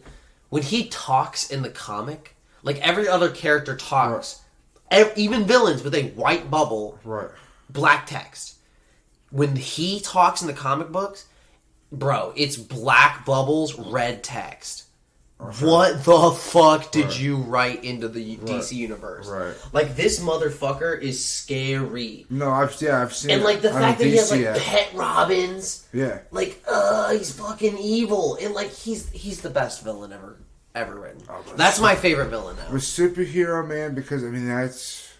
I'm almost willing to say Spider-Man. I like Spider-Man for a lot of young reasons. I'm honestly kind of leaning towards that as well. If not, like, honestly, Wolverine. Wolverine. Would probably be one of my because like I like Wolverine because he defeated the Hulk by being eaten, and I thought that was one of the hardest things ever. Like the Hulk swallows him, and he just that's how he kills the Hulk, and I'm like, that's a hard way to kill him. I think that Logan is a good like depiction on how a lot of men are today. You know, because like he's that dude that doesn't want to be fucked with, wants to be left alone. You know, he's been through all this shit, but when it comes down to it, he'd help anyone that he'd help. He absolutely will help. He will, and what he does for the people he cares about. Yes. Like, and like the things that he puts himself through, like even like and it's people think like they has this idea of like I don't want to do this, but like he does want to do it, yes. And he hates that he does want to do it. Yes. Because he doesn't, but he does. Like, did you see how they depicted his death in the I love that movie in the Logan movie? Like, you're gonna in the one before where he's in Japan and he talks to that Chinese fortune teller. She's like, "You're going to die with something loved in your hand in a forest." And like he dies in a fucking forest with the kid's hand. Yeah. And I'm like, what the fuck? Yeah, like that's true. Crazy foreshadowing. And I love how they because in the comics they have where Logan dies and he dies of adamantium poisoning. Yeah. And to be able to depict that and like how they kind of like made that Easter egg, like where that doctor has him in like and he's being looked at by that doctor. He's like, "You have something in you, and it's killing you." Like, yeah. Like, and then he even says, like, "I'm pretty sure I killed you. I'm pretty sure I killed your father." It's like he was the man that put this shit in me. I'm pretty sure it's what's killing me. Yeah. Like, and it was. I thought it was. I honestly watched that movie so much, and this is gonna freak people out because yes, my son is 4 years old, and I will let him watch almost anything. Like he's watched it.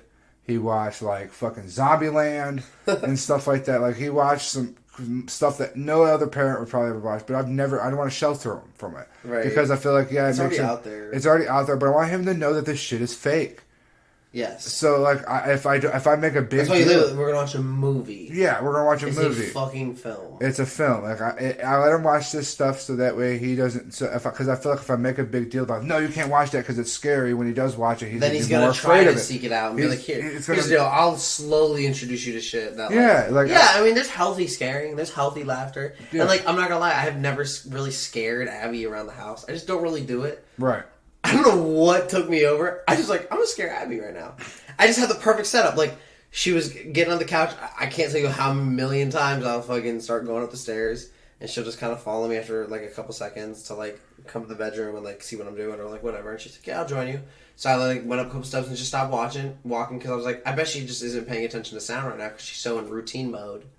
And I turned around. And again, that's me practicing awareness. Mm-hmm. And I'm waiting. And I'm like, And then I actually scared her. And I could see the actual fear. And I could see that she was so happy that I scared her because she was laughing. She goes, because I could see it right in her fucking eyes. Like, you haven't done that. And potentially ever scared me like that. And I could just see, like, the happiness. Because, like, I don't know. It was, like, one of those things that you don't really do until you have your own little house. Right. And I think it was, like, one of those little quirky things. Like, right.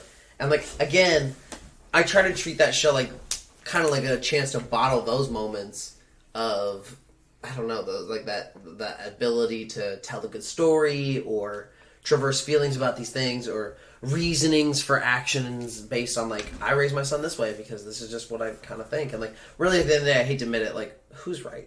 I mean, I honestly, who got it right ever? I can thank my son for making me better at a lot of things. Okay. Like, I can, like, and not just like understanding my own emotions because I've never been one to shelter, never been one to hide anything from my kid. Yeah. Like I'm always honest. Yeah. But I don't want to freak him if out. I'm complaining about it, especially about his mother. Like if it's something that his mother did, you don't really try to like. I don't want to be like that bitch did this, that bitch did that. Pinning sides. That fuck her, this, like, no, I don't want to be like that. Like, I've never wanted to be like that. You're not trying to feed into his negative chakra. Yes, exactly. So, like, it would make me sit down and actually analyze my emotions, analyze my feelings to be able to deliver it in a way that he would, one, understand, and two, keep it G-rated. You know, like, not freak him out, but have him make him understand, like, daddy's hurt and this is why. Like, I would say things like, your mother doesn't agree with how your daddy lives his life. And the things that she says about me makes me very upset. Yeah. And I'm sorry. Yeah. And I mean, like, you know, I don't think there's anything wrong with saying that. Telling your kid your emotions. What's up? That's you trying to show them you can connect. I'm not trying to be, and I'm not trying to, like, you know, point the finger, but I am letting him know what his mother said made me feel, made me hurt. Yeah. But it was nothing to, like, I had, and, like, I've even had conversations where I've sat down with him, and I'm like... And I think that's good, because that immediately tells him, it's not you. Yeah. It's just quarrel between adults. Yeah, there's nothing for you to worry about. Nothing for you at all. But, like, there's also things that my son has made me good at that no son should ever make their father good at. Like... This is going to seem really random, but ever since I've had a kid, my head game has gotten immaculately better. What does that even mean? Because I don't like to shame my son for any reason. Like, in terms of, my son loves to dance, so like, we'll be in the middle of a restaurant, he'll hear a song play, and he'll get in the middle of the aisle and start dancing. Like, he just loves dancing, he loves music. So I grew the habit of like, start making music with my mouth. Like, start just, you know, it started just off trying to with, get him to dance, because you know he wants to dance. Like, hey, Roddy, I'm about to bust a beat. And he'd be like, okay. No.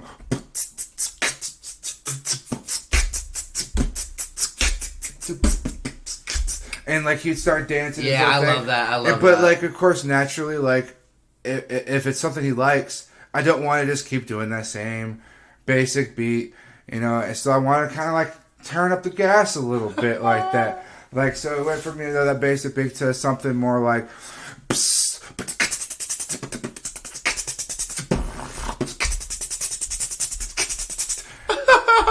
great. I fucking love it. That speed hi-hat, like... Yeah. Like, that's what I do on a chick's clit. I didn't know. My god, that's amazing. Like, yeah, just you're just beatboxing. Yeah, I've literally. You're beatboxing the beatbox. I've the meatbox. Yeah. Beatboxing the beatbox. Yeah. Oh my god! And I've told. Yo, John, what are you doing out there? I'm just beatboxing the meatbox. I'm just dropping the beat on the meat. On the beat. I mean, I've told, like, chicks have asked me, like, what do you do?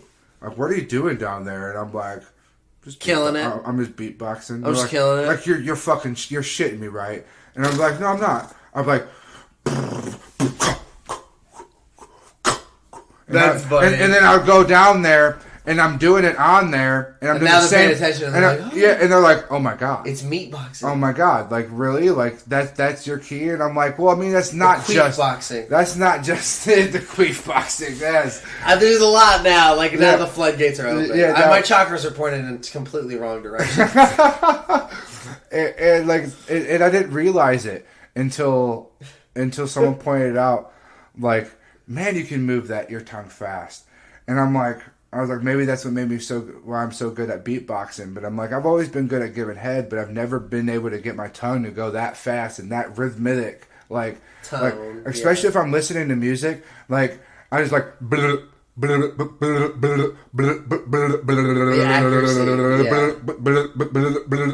just fall into a rhythm and it's bad. Like, it's things that I do when I'm in the zone. Like, it's a. But, like, I kind of love that because, like, it just kind of shows, like, the difference of thought patterns and, like, how one is so different from the other and, like, how they're all, like, and how a cycle of the same thing. And how you can see sex in everything. Yeah. Because, like, even there was a young kid at work. I'm not going to say his name, but he's a virgin, and I'm pretty sure you have had conversations with him about banging your girlfriend. and listen, he was like, "How much does it take to bang somebody's girlfriend?" I said, "Buddy, I'm not an unreasonable man. I just don't think you have the money." Right. And he was like, "How much?" And I, like, jokingly told him what price. He goes, "That's too much." I said, Buddy, beggars can't be choosers. Right. And there's also some potentially gay bartenders that would probably do it for a lot less. Right, yeah, exactly. So, like, I don't know what to tell you. Well, like, and I explained that to him, like, dude, like, he was sharing to me one time about he was worried about his first time. I'm like, dude, you there's sex in everything you do. Yeah. Like, you just gotta look at it like that. You have to find it. And I'm like, and at the time I'm doing peppers. I'm doing the rajas. So I'm like, take this for example. I cut the head off the pepper like you would, and you have to gut it. So I hold up the pepper to him. I take 2 fingers. I stuck it inside the pepper. and I pull it out clean. And I'm like, see, bro, practice. Practice. He's like, oh my God, thank you. Epiphany. Thank you. Like, he never thought, but I'm like, dude, like, it's like martial arts. It's like, it's wax on, wax off, bro. It's put your finger, like, I was like, and I even had it to him, like, all right, if you break the pepper, you lose. If you break the pepper, you have to reach in there, pull everything out, leave the pepper whole. Yeah. And make it as clean as possible. If you pull it out and everything's still up in there, you didn't do it. You didn't do it. Like, bad job. You want it. It's about keeping form. Yeah, exactly. I'll do it like how I do the peppers. I'll top them all. So I got a bunch of them to do, and I'm like, and eventually, pull, all of them are clean. I'm like, you'll get good at it.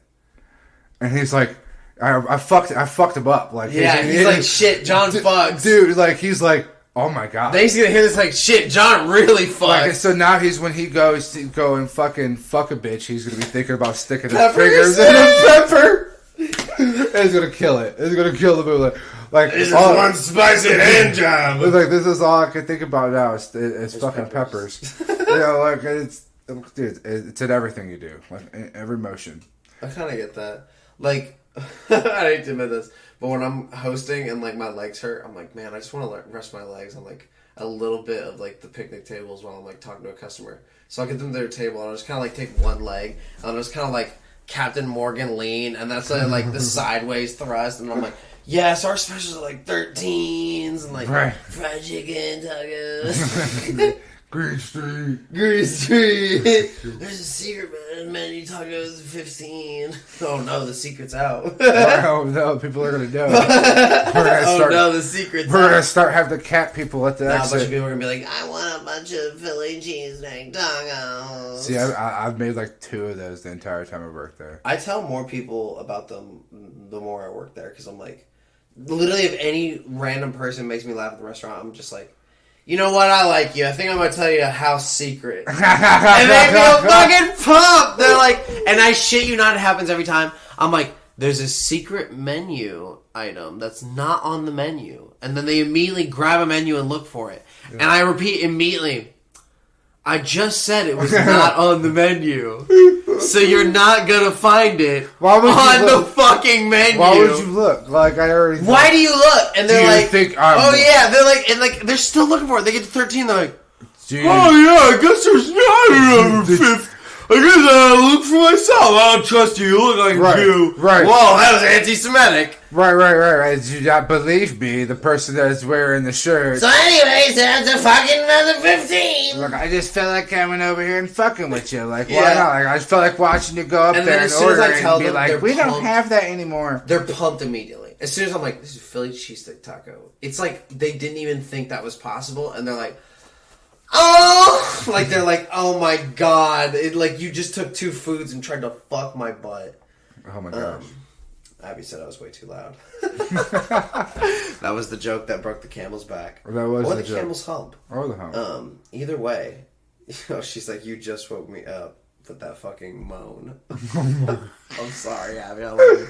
Listen, if you end up listening to this episode in the future, you'll know that you were secretly a part. She's secretly a part of like almost every episode. Yeah, I've noticed that. She comes. Well, she makes a little appearance. I think she was potentially I know she was listening to my first ever broadcast, which is weird to think about, that she's been around for like the whole show, and the show's been around for at least a year plus. So like, that's nice to know. Right. I don't know. Like, it's just one of those things that like, I love Abby, and the I don't even know how to put this, because you know how to read energies, and maybe you can help me translate this. The moment we met, like, everything changed. Like, when I saw her, shit around her like melted. It was weird, and then like we almost like couldn't separate. Like, it's like we were there for 3 days together in my apartment, and then she went back to Florida. We both cried heavily, and then within like a couple of days, I was like, I think you should move to Ohio so we can like be together, because this is like I never. And this is gonna sound terrible, but like I had never physically, like, to my core, like even in my bones and my muscles, like hurt before, without like missing somebody. Right. Like I mean, dude, I felt it like as if I ran a marathon and lifted a bunch of weights. Like my bones ached, and they were just like for Abby. Like it literally just felt like they were pulsating like for Abby. Like you're because it felt like I was never going to see her again. Because I didn't know if I was ever going to see her again. She was going back to fucking Florida. Right. Like, what were the chances she was ever going to come back to Ohio? I was still single, and it was good timing. Like, those were a lot of outliers. Right. And I don't know if I believe in, like, manifesting and, like, all that kind of stuff. I'd like to, but, like, the real world's a hard place. I think you just kind of have to make it yourself. So, like, I just kind of, like, push the stones in place to kind of happen.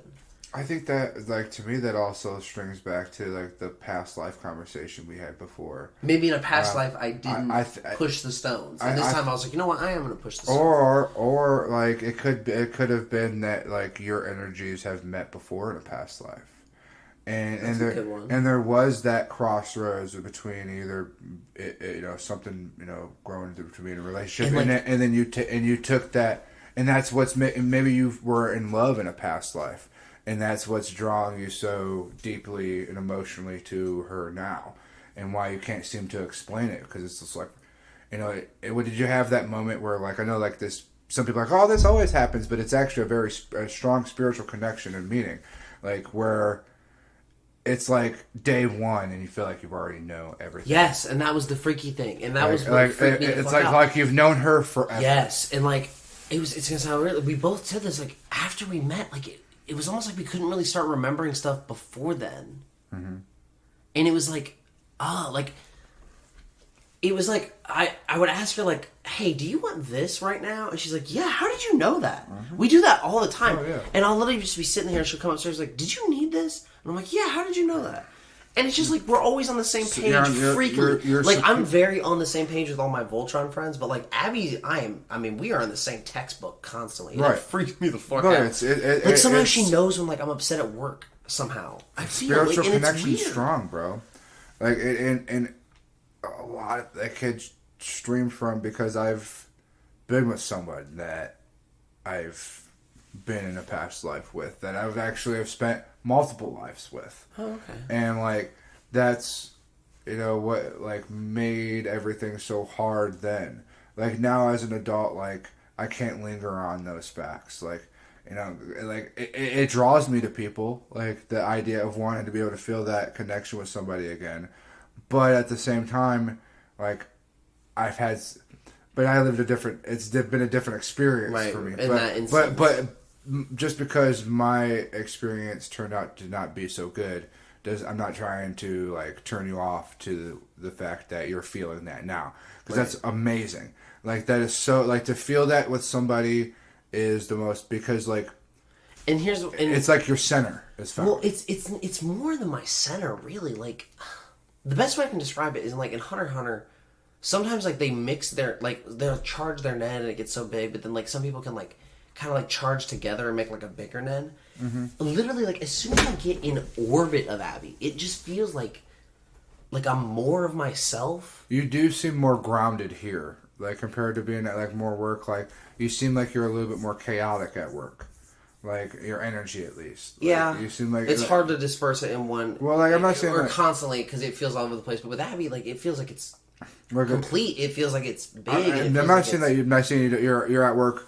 Right. Losing control. No, but I totally understand what you mean by that. Like, it's like, I can't keep everything at once when I'm at work. Like, it's, like, a lot, but it's not, like... You seem like even though, like, we're on a talk show, like, you're less talkative.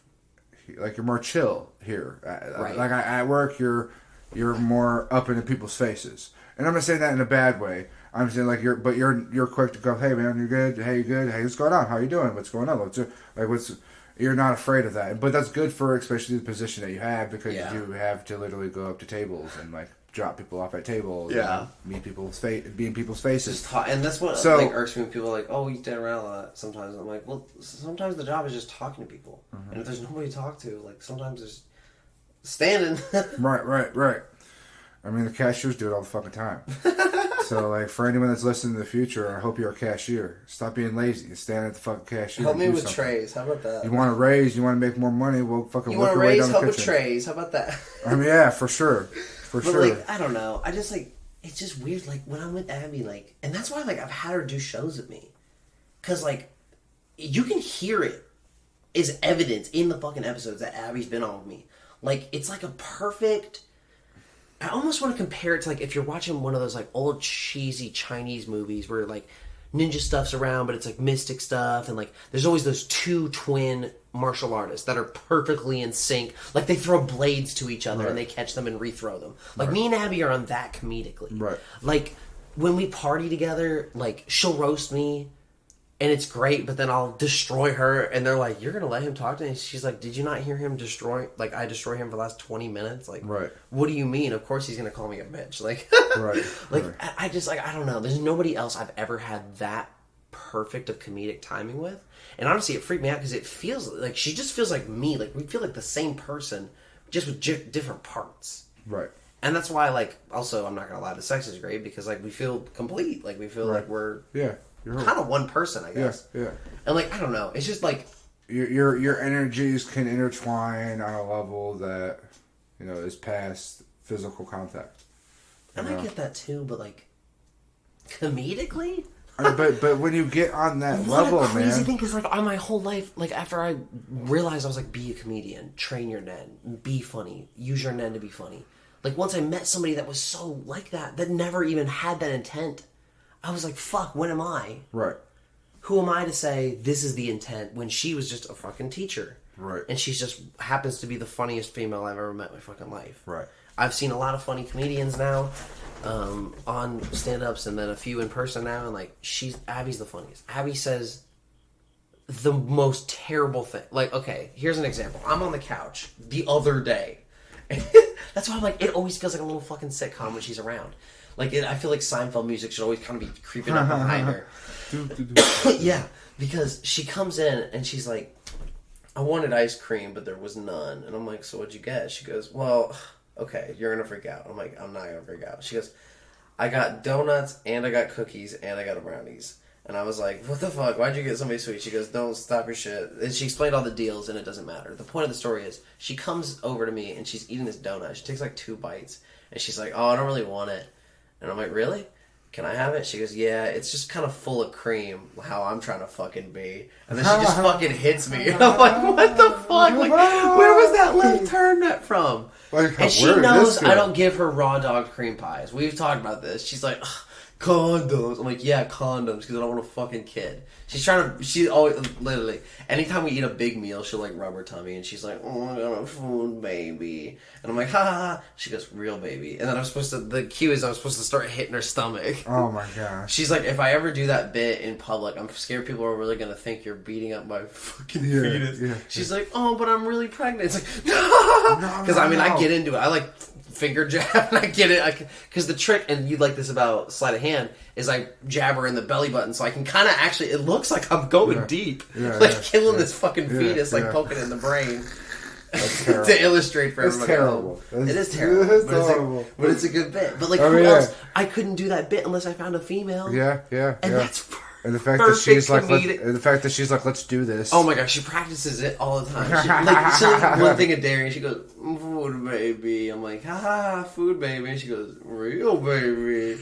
And she says it with more sass. And I'm like, no, real baby. And she goes, well, and I'm like, ha. She's like, what about the one time that I'm not kidding, and you punch our real baby? And I'm like, and that's the day our baby has a skull ring and print on its fucking forehead. That's the day. That's fucking hilarious. But like, I don't know. I just haven't met anybody else in my life that I can have that comedic timing with. And somebody who can read energies. Like, you met her when she was like going to bed on the fucking couch. Because we are doing this episode. We're not even going to tell you at what time. Because it is a fucking... But that's when late thoughts is when late night hours like harmonize together. Like, you have to be in the late weird hours of where there's not a lot of people projecting themselves awake in consciousness, at least on this part of the land, to really be able to fucking expand. Right. Without notice, I guess. Work's gonna be fun. Work is gonna be fun because they're gonna be like, "What the? You at work?" I know. I had to pick Rodley up and do a show. Listen, I hope he still wants to do it. I was like, address, and he texted me back. I was like, "You fucker better not be flaking." I said I'd even pick you up. Right. And he literally described all the way to get home. If he hears this, I can't wait for him to hear this because I know he's gonna. I'm gonna literally be like, "Hey, we talked about you a lot." You came up often. You came up quite often, and we talked about sex. So I'm sorry. Not in the Sex same isn't even thing. what we talk about. I think this is the art of ejaculate at this point because, like, Jesus Christ, there has been. I have definitely came in multiple different ways, and like some people wouldn't even realize that like it can come that way. Sure, if I can.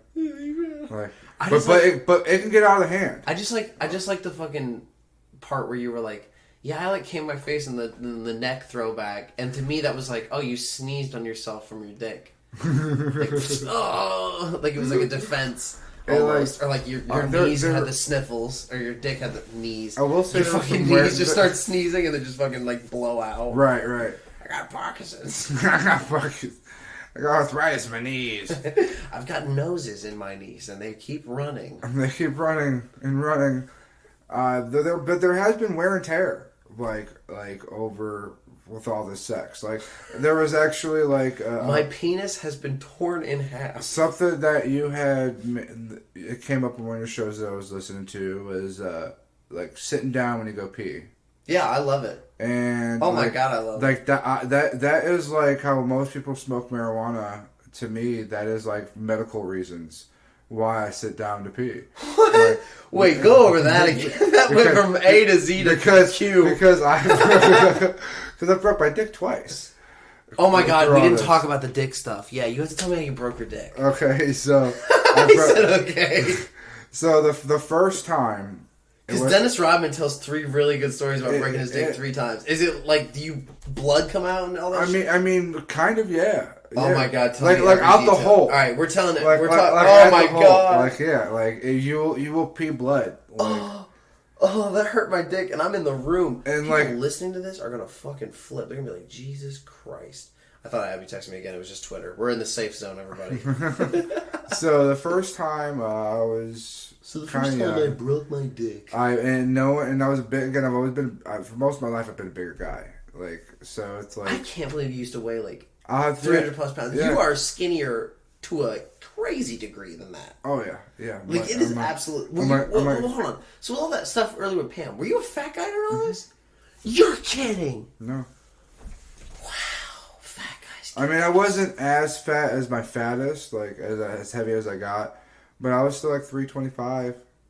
Like that's still pretty big. Like I was at like almost 400 at my max. And yeah, I don't even know. I got down to like people who are getting under laid 300 that are listening to this. I have no idea what you have for an excuse anymore. Like, I'm too fat. This fucker was fat, and he was in orgies. I mean, like, I had connections too. Like that did help. Well, okay, because connections lead to people, and then you can't.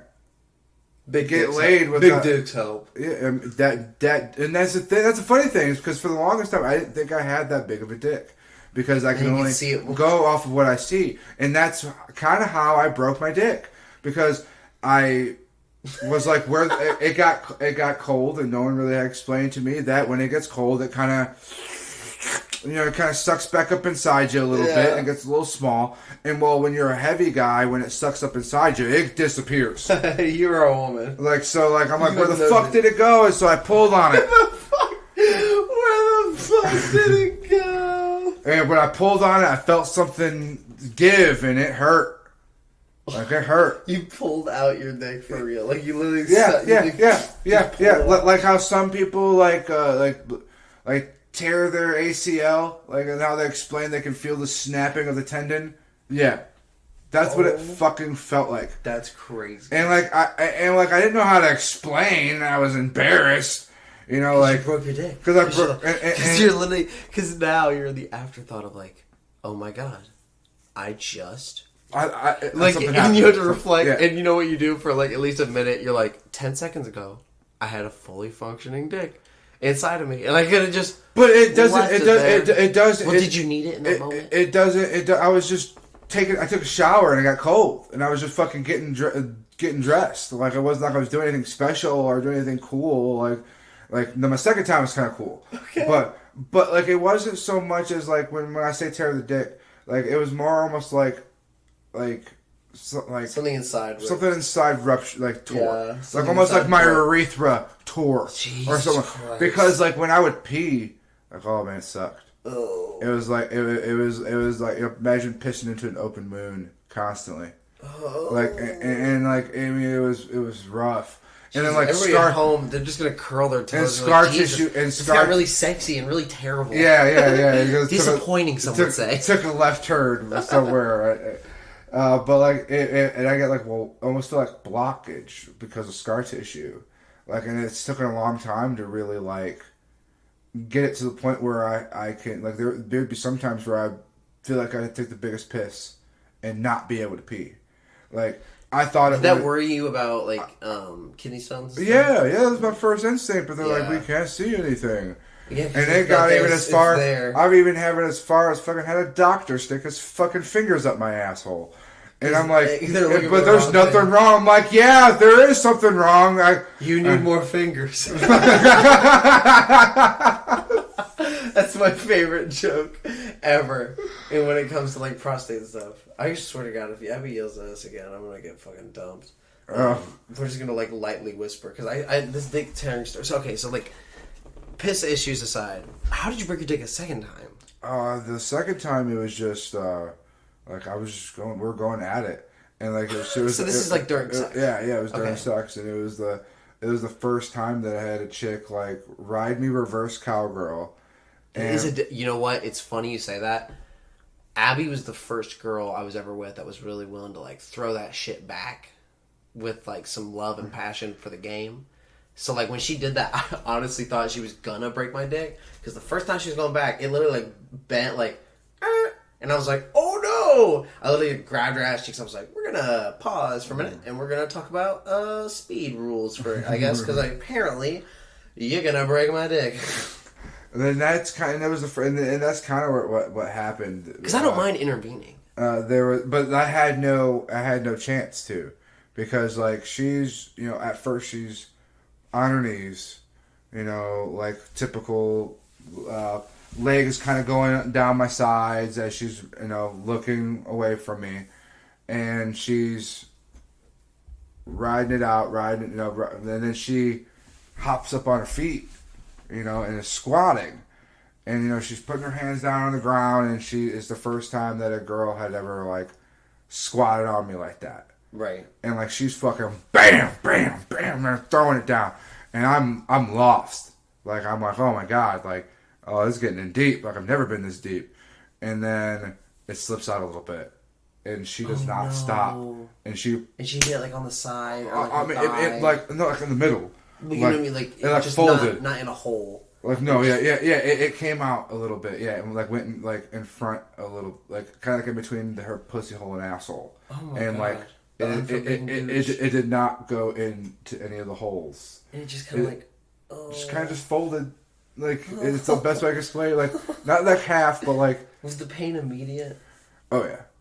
Oh, yeah. Like, and that's what made me realize then what happened the first time. Okay. Because I'm like, oh my God, I haven't felt this. Since the dick. Since I pulled it. And then immediately you're like, oh my God, I broke my dick again. Yeah, that's what happened the first time. Like, yeah, and immediately was like, I broke my dick again. Like, so now it's because of like now I have somewhat of a flow. Like I do have a flow, but like I envy the velocity at which my son pees. Yeah. Like, because like my son will get there and it's like fucking like a water hose, like.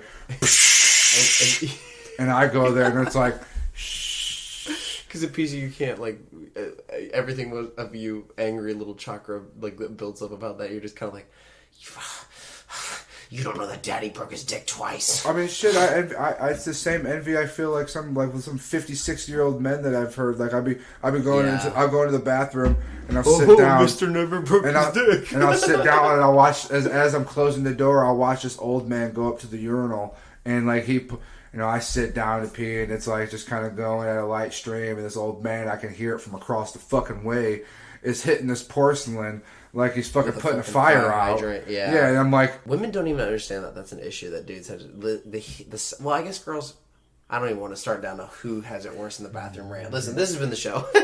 This has been guest in chair 1. thank you. All right, my name again is Jonathan. And I had a good time. I had hope an this amazing time. teaches at least somebody something. I'm sure I'll probably be back again. I hope so. And this next time we're gonna bring somebody else that I think is just as like sexually open to see like feud energies, and that would be amazing. Okay. Have you ever had anyone have sex on the show? Not yet. Listen, enjoy your last culture shocks, and we'll be back after this. All right, all the insane stuff's over, and there's nothing more insane to say. You've been warned, and you witnessed it. And if you're listening by this point, I hope you still enjoy the music. Because what else would you be listening for? Clearly not more insane stories, because I don't think it can get any more insane than that, because that was an insane fucking interview. John, thank you again for coming on. It means the world. I decided to put 2 more songs in that I just thought were funny. I can make jokes out of that you might get a little giggle out of. This next song is by 8 Ball, and I think it's deep, but I also think it's just a funny title chance to be like, hey, after everything you heard, it wouldn't be that bad now if you just banged your homeboy's girlfriend. So this next song is My Homeboy's Girlfriend by 8 Ball. John, I hope you enjoy, and after this we'll be back.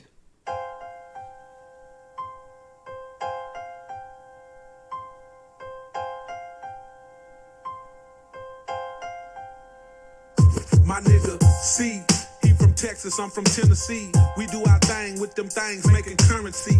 He got the hook up with Colombians and Mexicans. He wraps them up and ships them out, and I supply the ends. Excellent, profit got us living elegant. Laundry mat style washes away the evidence. Get on a plane every weekend and visit.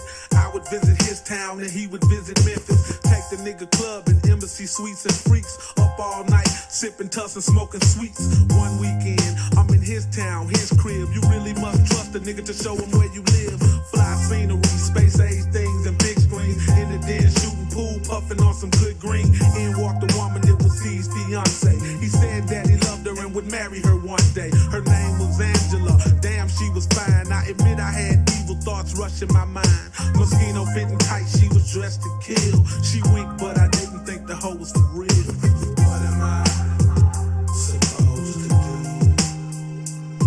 when I'm taking a chance, fucking with you, my homeboy's girlfriend? Now if someone found out about us, then someone is gonna get fucked up. My homeboy's girlfriend. The smell of breakfast woke me up from my dreams. Bacon sizzling, searching for the kitchen like a fiend. What I seen straight took me by surprise. Angela half naked, not trying to hide. She saw me looking, but kept cooking. What's up with that? Invited me to sit down and said she'd be right back. I poured a glass of OJ and pulled up a seat. Angela came right back and sat next to me. Kissed me on my cheek and said, oh, you cute. I don't know what it is, but it's just something about you. With her hand on my leg, she kissed me on my neck. I said, baby, chill, this is too much disrespect. If C walked in, he'd be a mad motherfucker. And ain't no pussy gon' come between brothers. Lovers, we can't be, cause that's bad business. Oh, you could have all of this and there won't be no witnesses. All in my lap on my early morning hard dick. Grinding on it, pulling it before I knew it, sucking it. Ended up fucking it, I guess I'm a weak man. It's hard to understand my homeboy's girlfriend. What am I supposed to do when I'm taking a chance, fucking with you, my homeboy's girlfriend? Now if someone found out about us, then someone is gonna get fucked up. My homeboy's girlfriend. Me and C jumped in the Benz and hit the town for a while. I couldn't believe what just happened, man, this shit too wild. If C finds out, he might trip and try to kill me. And I ain't the type of nigga that's gonna feel guilty.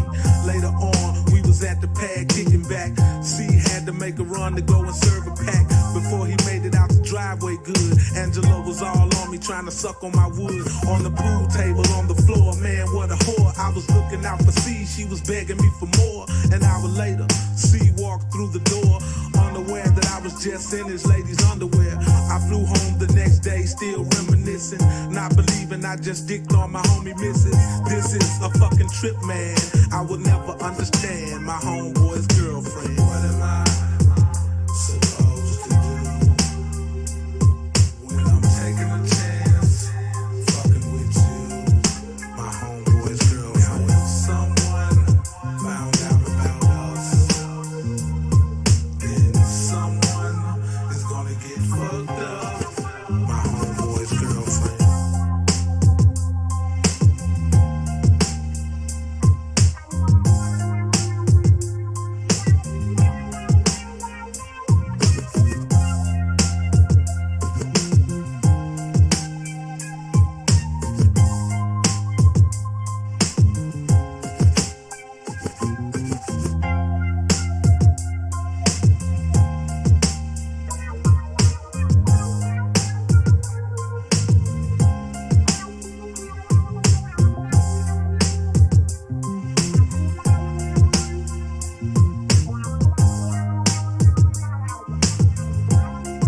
Listen, this show was a lot of fun, and I had a lot of fun making it. And I'm glad John came on. John G.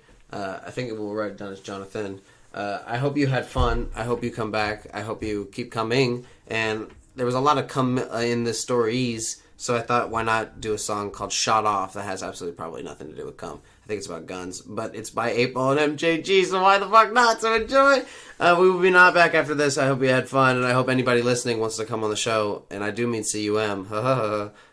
Come on anytime. I'll have, even if you don't think we're friends, I'll have you on, because I can talk to anybody, as you can clearly see. I'm kidding. I love you, John. Enjoy this last song, Shot Off. We'll be not back after this. I hope you enjoyed the Disappointing Radio Show. I'm G to Disappointment. And go fuck yourself, I guess.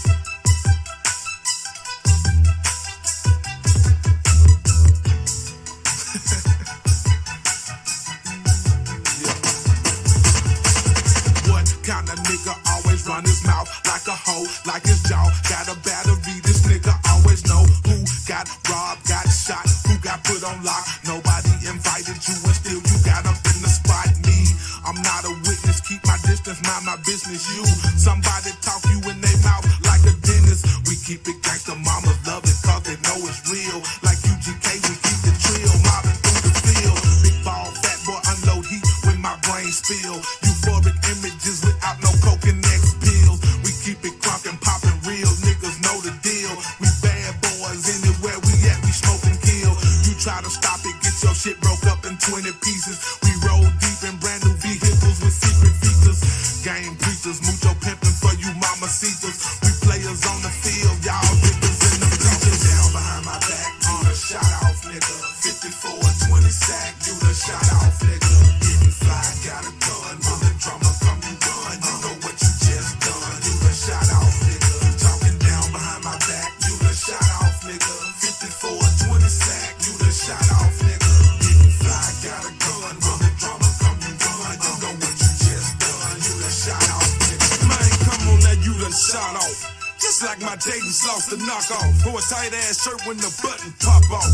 You stand in the snow and you got your shoes and socks off. Who holds the key? No fucking body. I broke the lock off. I blew the top off. Took the comma period, got off. And ran on with it and broke you a whole lot off. I'm getting hot and starting to boil. Don't turn the pot off. You disrespect the pimpin'. Pimpin', go get your rocks off. Release some pressure. Stop all that crying and wipe the snot off. Excuses you be using for losing this cheapest hot sauce. Earn your position. Stop hating because you not boss. MJG, tight on you, no spot off. And out of reach, stopping your plans, fucking your plot off. I go hard and I don't sleep.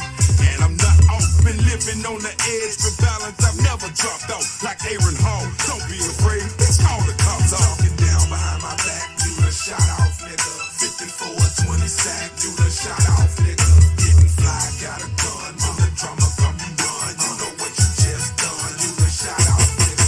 Talking down behind my back, you the shot off, nigga. 54, 20 sack, you the shot off, nigga.